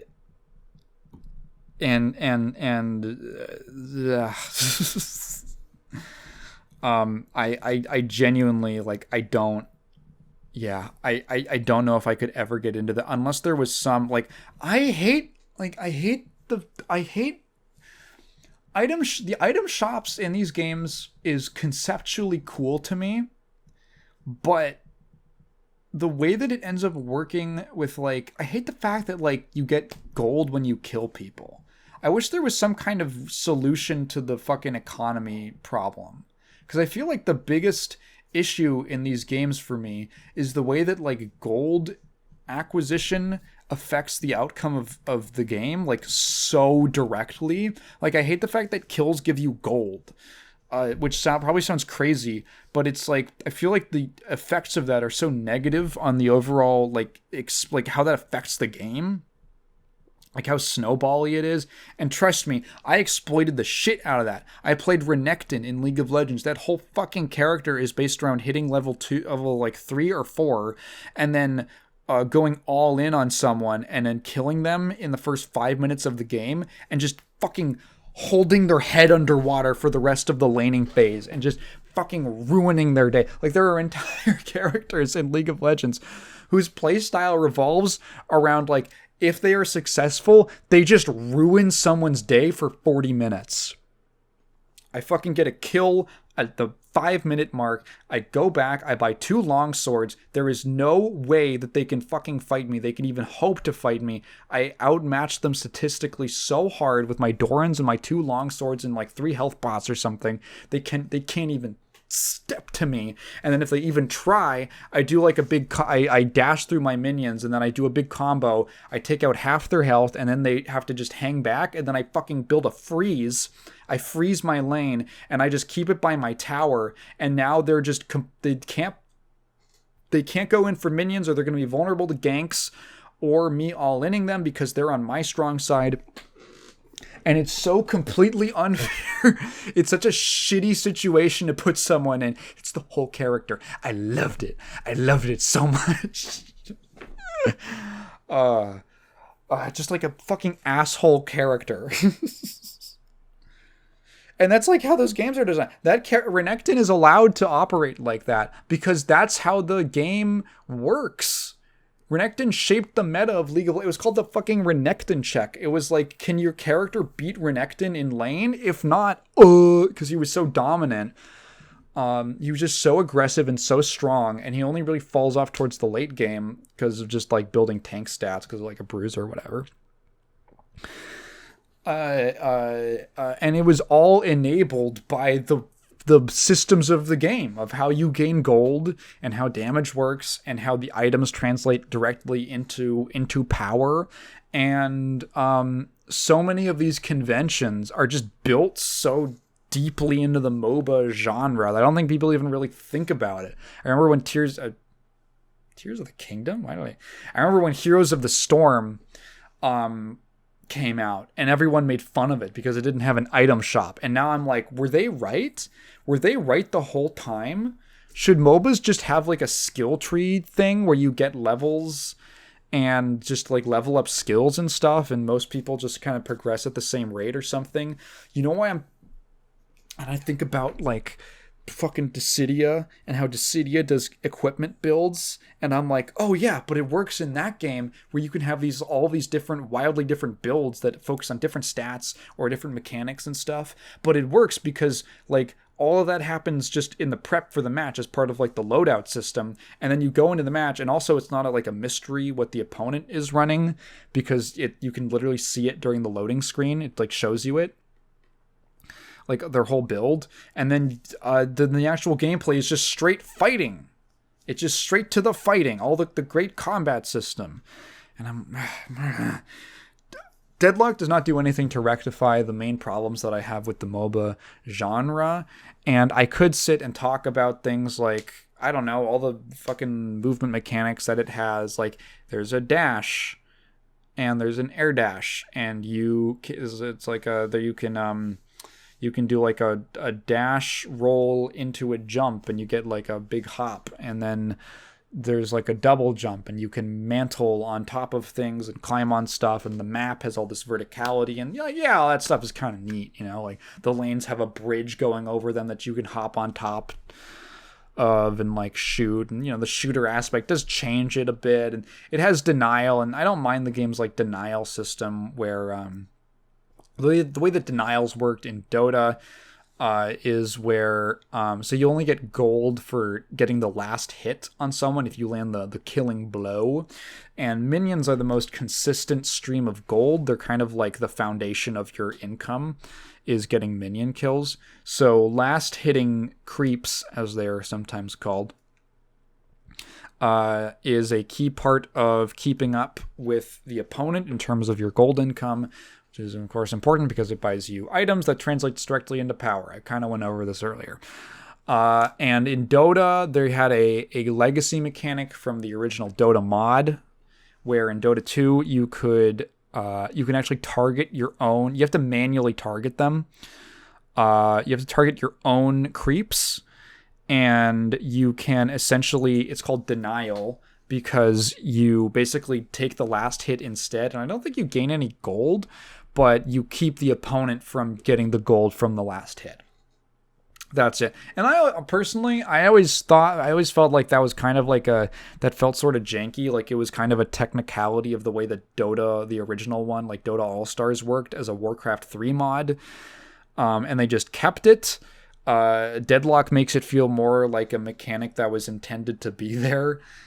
In that when a minion dies, a little soul flies up. So the currency is souls in the game. So if you get the last hit on a minion, you get like half the souls, and then or you get a certain amount of souls, and then a little like orb will float up out of them, and either it'll get to like the top of it. If it gets to like the top of its float, like it goes up a certain distance, it'll automatically pop and you'll get a bonus amount of souls, which I don't actually know if it's like twice the amount or something like that, but it's like a bonus, right? And it's a pretty good bonus, at least from what I played, like per minion. You can also manually shoot the little orb yourself to cash it out early, to get it early, to ensure that you get it, because the opponent can shoot it and they'll get the bonus gold. Ooh, so it's like, it's kind of interesting and all that. There's a bunch of shit around the map, like breakable objects that will give you like permanent buffs, like max, like plus 15 max health that you just have now. There's like neutral camps that you can, of like monsters that you can go fight in between the lanes and all that, like typical MOBA stuff. There's like a boss that spawns in the middle. There's little like secret passageways and stuff like that. There's ropes that you can climb up on top of to get on like the rooftops of the buildings. It's all that. I do like the zip lines. The way that this game handles people going to lane is a little odd, a little different. Instead of, so the way that MOBAs usually work is that someone, well, traditionally you would call what role you wanted in the lobby, and then they kind of switched over to having dedicated, like you would queue up or be sorted into a specific role as metas became more defined. So you are like the dedicated, the game says that you are the top laner, right? And then you would go to the appropriate lane when you load it into game. Deadlock automatically assigns everyone in the game to different lanes, which is sort of interesting. I'm not sure exactly how it works. I don't really know if the characters are like, sometimes you just get a bad matchup or something. I have no clue. But there's like this zipline thing, which is kind of nice. It is essentially wherever I think it's basically defined as like, it seemed like wherever the two like enemy waves of minions, like your teams and the opponent's teams, minion waves would meet, is where your rail would extend to, and then from your base you can just automatically hop onto it and then just fly zipline over to the end of the line, and you can hop off at any time. And it's actually nice because one of the most tedious things about MOBAs is walking back to lane.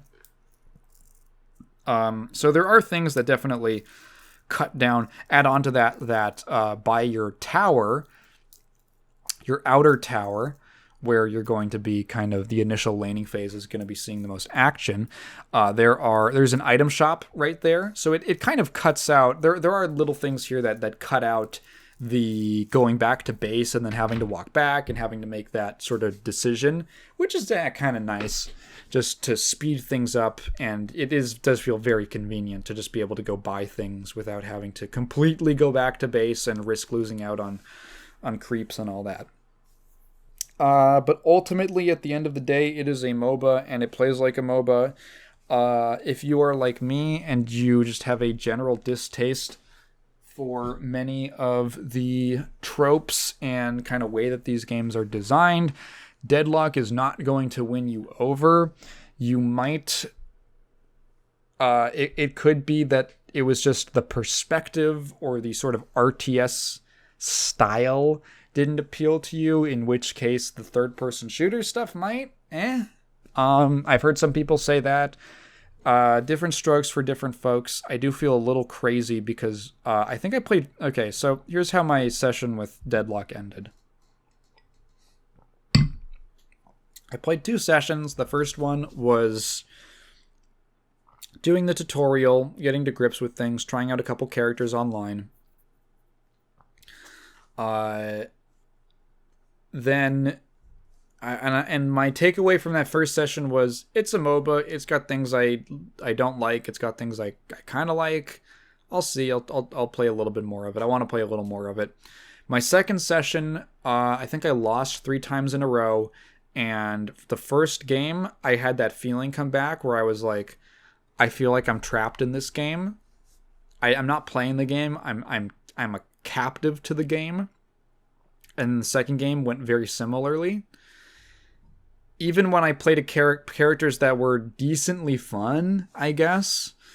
And then the third game, I died like twice, and I was like, in the first few minutes, and then I went to lane, and there was someone who was really low health, and I tried to kill them, and I tried to be aggressive, because I was like, I don't know, I want to like do some shit in this game, and not just have to play like all passive and stuff.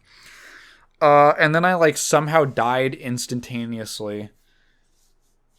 I was like, wow, I fucking just evaporated. And I said, fuck it. And then I left the game. I quit out and abandoned my team. And then I closed it and I uninstalled the game. And I said, nah, I'm just not going to do it. I'm going to go play something I want more. You might be like, Tygan, that's not cool. You ruined the experience for your team. I think they ruined their experience by booting the game up in the first place. I know you're real. I think they ruined their 30 minutes. I am the crab that escapes the bucket. You will not drag me down in some sort of group solidarity appeal. I am going to escape. I'm going to be free. I will not play MOBAs. I think the title of this podcast is going to be something like MOBAs were created by the devil to soothe Hitler or something. Yeah, so Deadlock, I can't give it a recommendation if you're like me, but hey, maybe it'll work for you. I wouldn't recommend the MOBA genre in general. I kind of hate them. Deadlock does not fix the issues that I have with them in general. So I quit out of Deadlock. I uninstalled it after 4 hours and I said, fuck it. I'm going to play something that I actually like. I'm going to play Dishonored. So I finished Dishonored earlier today. Had a little bit of time to kind of think on it and digest it. Most of my thoughts were already pretty crystallized, and it is a very consistent experience front to back. So there wasn't much that changed based on me finishing the last couple missions of the game. So I can safely say that Arcane's Dishonored kicks ass and is a really, really good immersive sim. It's funny because I feel like you look at Arcane's history and they just consistently prove that they have really good taste in games, because they made 2 awesome immersive sim games. One of them was a System Shock type, and one of them was like a Thief Deus Ex type. The System Shock type obviously being Prey 2017, the latter being Dishonored. I also own Dishonored 2, and I want to get to it now because, I fucking really liked this game. Dishonored came out in when was this? 2012? 2013? 2012, okay. Dishonored was the first game that I ever read a preview of in the first issue of Game Informer magazine that I ever got as a kid. So it has like a kind of special little place in my heart, even though I'd never played it before, as just like one of my part of being my first exposure to, I don't know, like gaming discussion and stuff like that as a kid. So I finally got it. It was super cheap. Plus the sequel was super cheap. And I don't know. I think people have heard of it. If you're not familiar with it, I can give you a brief summary. So Dishonored it's an immersive sim, which is probably not helpful if you don't know what that means. But if you don't already know what it means, it's probably not helpful. It takes place in this cool world. A lot of people describe it as steampunk, but it's more like Boston punk. Not the band, but the city. It is a kind of fantasy setting where the main source of power comes from whale oil. It seems like this extremely nautical, water-bound... I say water-bound like we're not all water-bound. World where the main empire that this takes place in is it kind of reminded me of like the British Isles or something. They don't have British accents. They have like a general sort of American accent. But lots of water. There's always water and rivers and ocean just all over the place, like on every single map. It's a consistent thing. It's very UK, I guess. And their main power supply comes from whale oil, this liquid that provides energy for them or whatever. So not quite steampunk, whale oil punk. That doesn't roll off the tongue as well. It's got this really cool art style. It reminds me a lot of how concept art looks for games, like it has like a concept art look. You ever look at concept art and you're like, wow, this looks so much cooler than the final game. Like it's got such a style to it. That's just sort of what Dishonored looks like. It's this very painterly, not particularly colorful, lots of black, white, brown, gray, but very stylish in the way that it uses it, like a very tasteful art direction. It's not just blah. It takes those colors and it really paints them in the world, like painterly style, in the way that the textures look, the way that the lighting looks. The characters all have kind of slightly exaggerated proportions and faces and stuff like that. Everything's just a little bit exaggerated into this style, and it's very. It doesn't like slam you over the head with an art style, but it's really nice and appealing, and it fits the mood. It's dark and kind of dingy. The shadows look great. There's like flourishes of brass color here and there. Really good looking game. It takes place in this empire where that has been beset by a plague, a rat plague. There's rats everywhere in the game. And the main character is the kind of like lead bodyguard of the Empress named Corvo. And he's like this super assassin fighter guy. Corvo has been on a mission to basically ask other countries for help in the combating the plague, and when the game opens, he's come back from that, and he is meeting with the Empress and her daughter Emily, who he has kind of like almost a fatherly relationship with. Very cute between the two of them. And then, shocker, I'm sorry if this is a spoiler, it's like the first thing that happens in the game. These shadowy assassins like literally teleport in and kill the Empress and capture her daughter. Corvo is blamed for the murder. It becomes immediately obvious that it was like a frame job, that he is being framed for the murder of the Empress.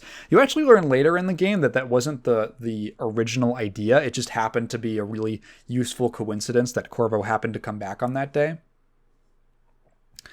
And so now Corvo he gets like tortured and kept prisoner, and they're going to execute him, but there is a little loyalist conspiracy who know that the Empress was assassinated. They help him break out of prison, and he joins up with them, and they're like, hey dude, we're going to send you on some missions to take out various people who are high ranking in the government or something so that we can replace them and basically stage a coup.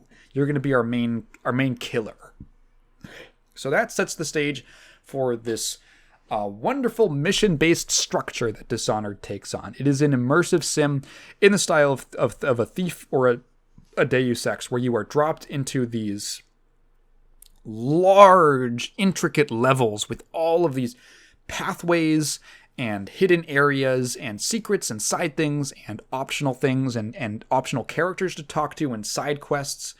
One level here will take you 2 hours or something like that in some cases, depending on how you want to play it.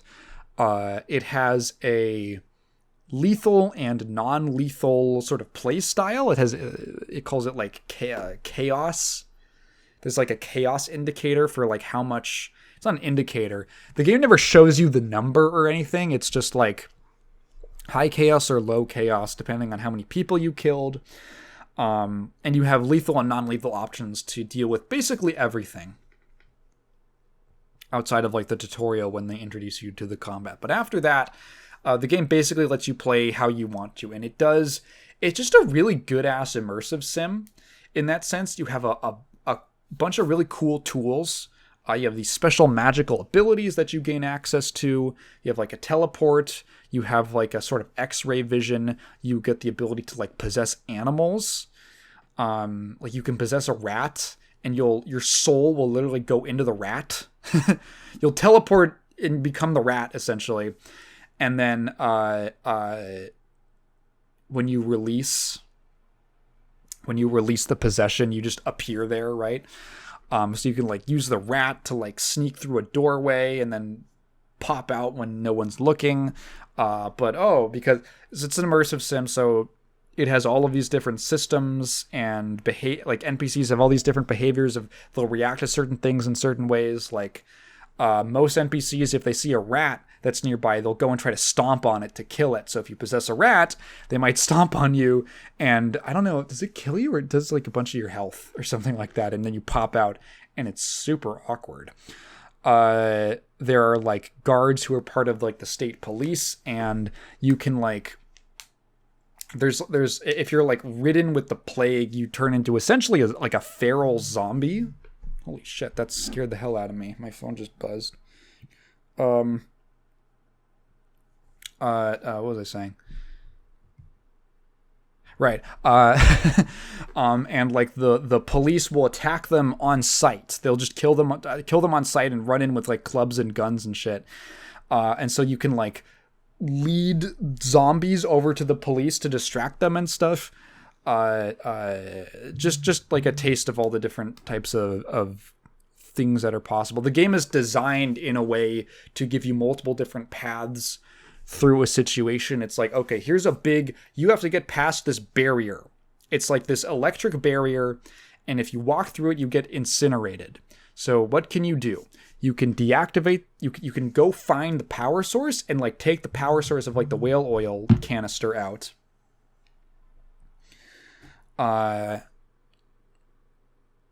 You can use like a rewiring kit so that instead it will incinerate enemies and guards instead of you. Or you can go and like do a little parkouring and platforming and teleporting around around the buildings, during which you'll probably find like little side apartments and stuff like that with like money and stuff that you could, little benefits to exploring. And then, there's like a little way that you get on the rooftop and actually go over the building with the electric wall.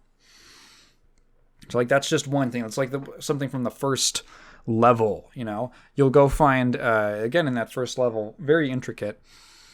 You can go do this whole side quest with this like old lady, and she tells you like there's this whole thing with this side quest with this gang, and then from there like you can go break into this like scientist guy's house, like his estate. That's on one of the streets, and there's multiple different entrances, and if you like parkour good, you can get into like the top entrance and like totally bypass all of the guards on the lower floors. And it's like this whole intricate interior with like a secret passageway and notes that you can read.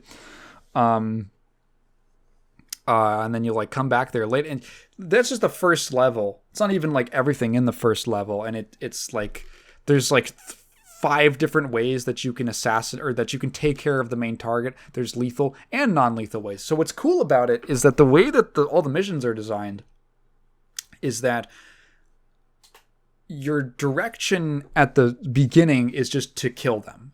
And that's the one option that you have. But you will always, I'm pretty sure every single mission has an optional side objective where if you follow that, like, side quest, you figure out a non-lethal way to take out the target. So instead of, like, I don't know how much I want to spoil because it's like a good moment. There's like some really good moments where you like subvert, instead of killing them, you give them, honestly, sometimes fate's worse than death, to be real. The ethics are interesting, but there's lethal. The non-lethal ways are almost always, like, I would recommend playing this game non-lethal because, number one, I like stealth in games. If you like stealth in games, this is a fun game to stealth through. And in my opinion, the non-lethal routes are way more interesting. You get to explore way more of the game. You get to experience all these cool little side quests and characters who are reoccurring. There's neat things where it's something you do in one mission will then carry over to another mission, and characters will respond. They'll be like, you know, there's something that you did in that previous one. They'll be like, oh, someone took out all my guys. Can you help me? And it's like, oh, yeah, that totally wasn't me that did that.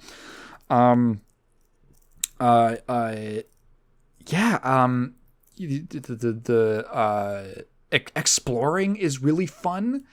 The movement feels really good. Just sprinting around, jumping. You can get upgrades to your, like, jump height and like and your sprint speed, and like that lets you mantle onto things, climb up onto things better. You can upgrade your teleports. Now you're zipping around the map and stuff.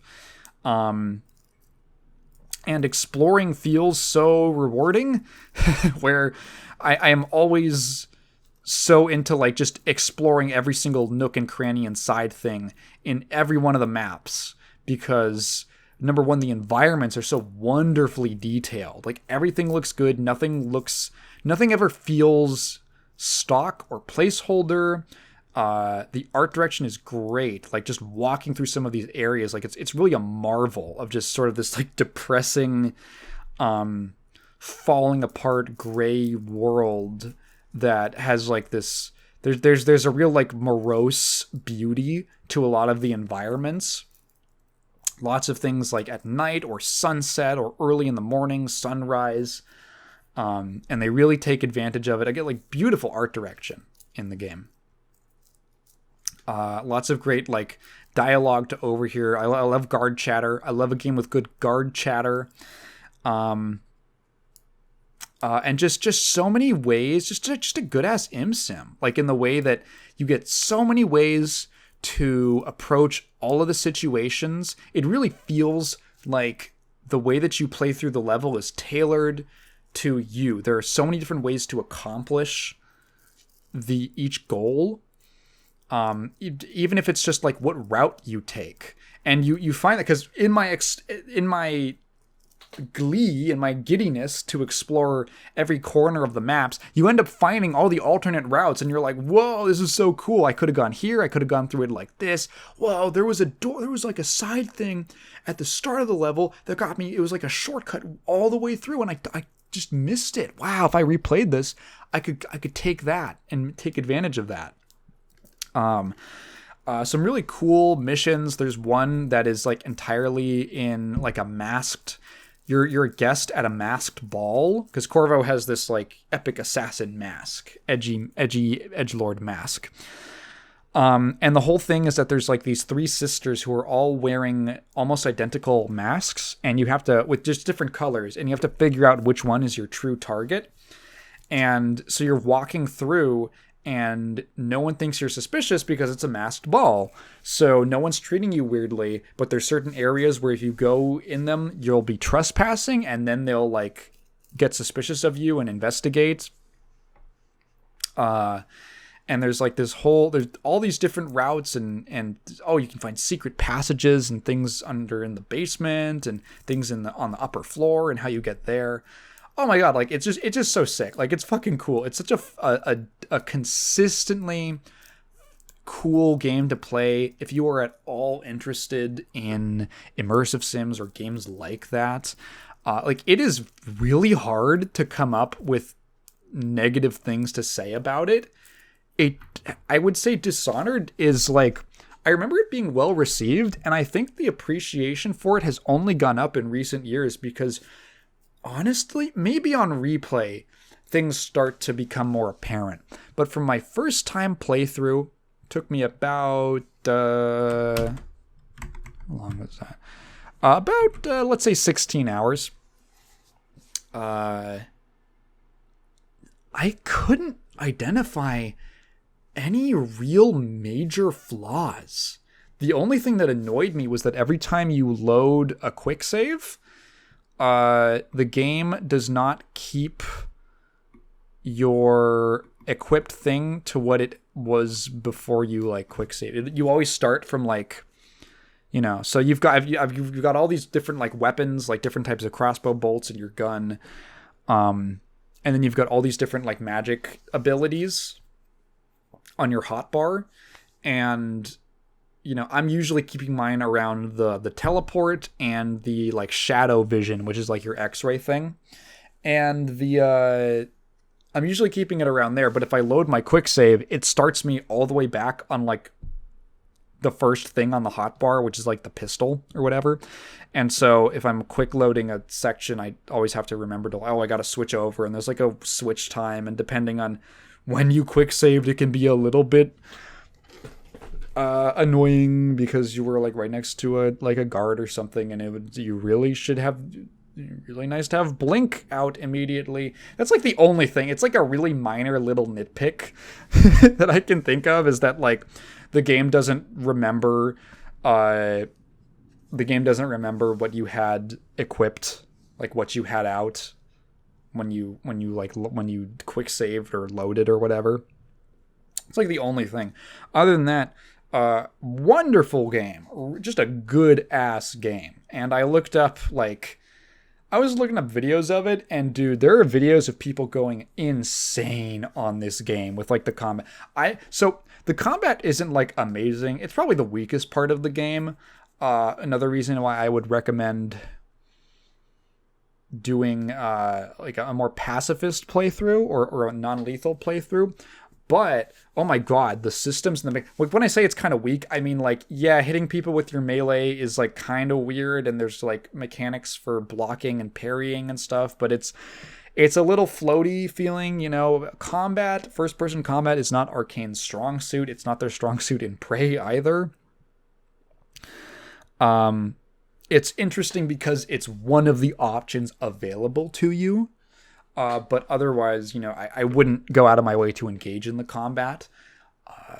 But there are like fucking wild things that people are doing where it's like, I was watching this guy's fucking just like show off movie where he's doing shit like having a guard shoot at him, and then the moment that the guard fires the gun, he stops time, possesses the guard, walks the guard in front of his own bullet, and then leaves the body, and the guard just gets shot by his own bullet.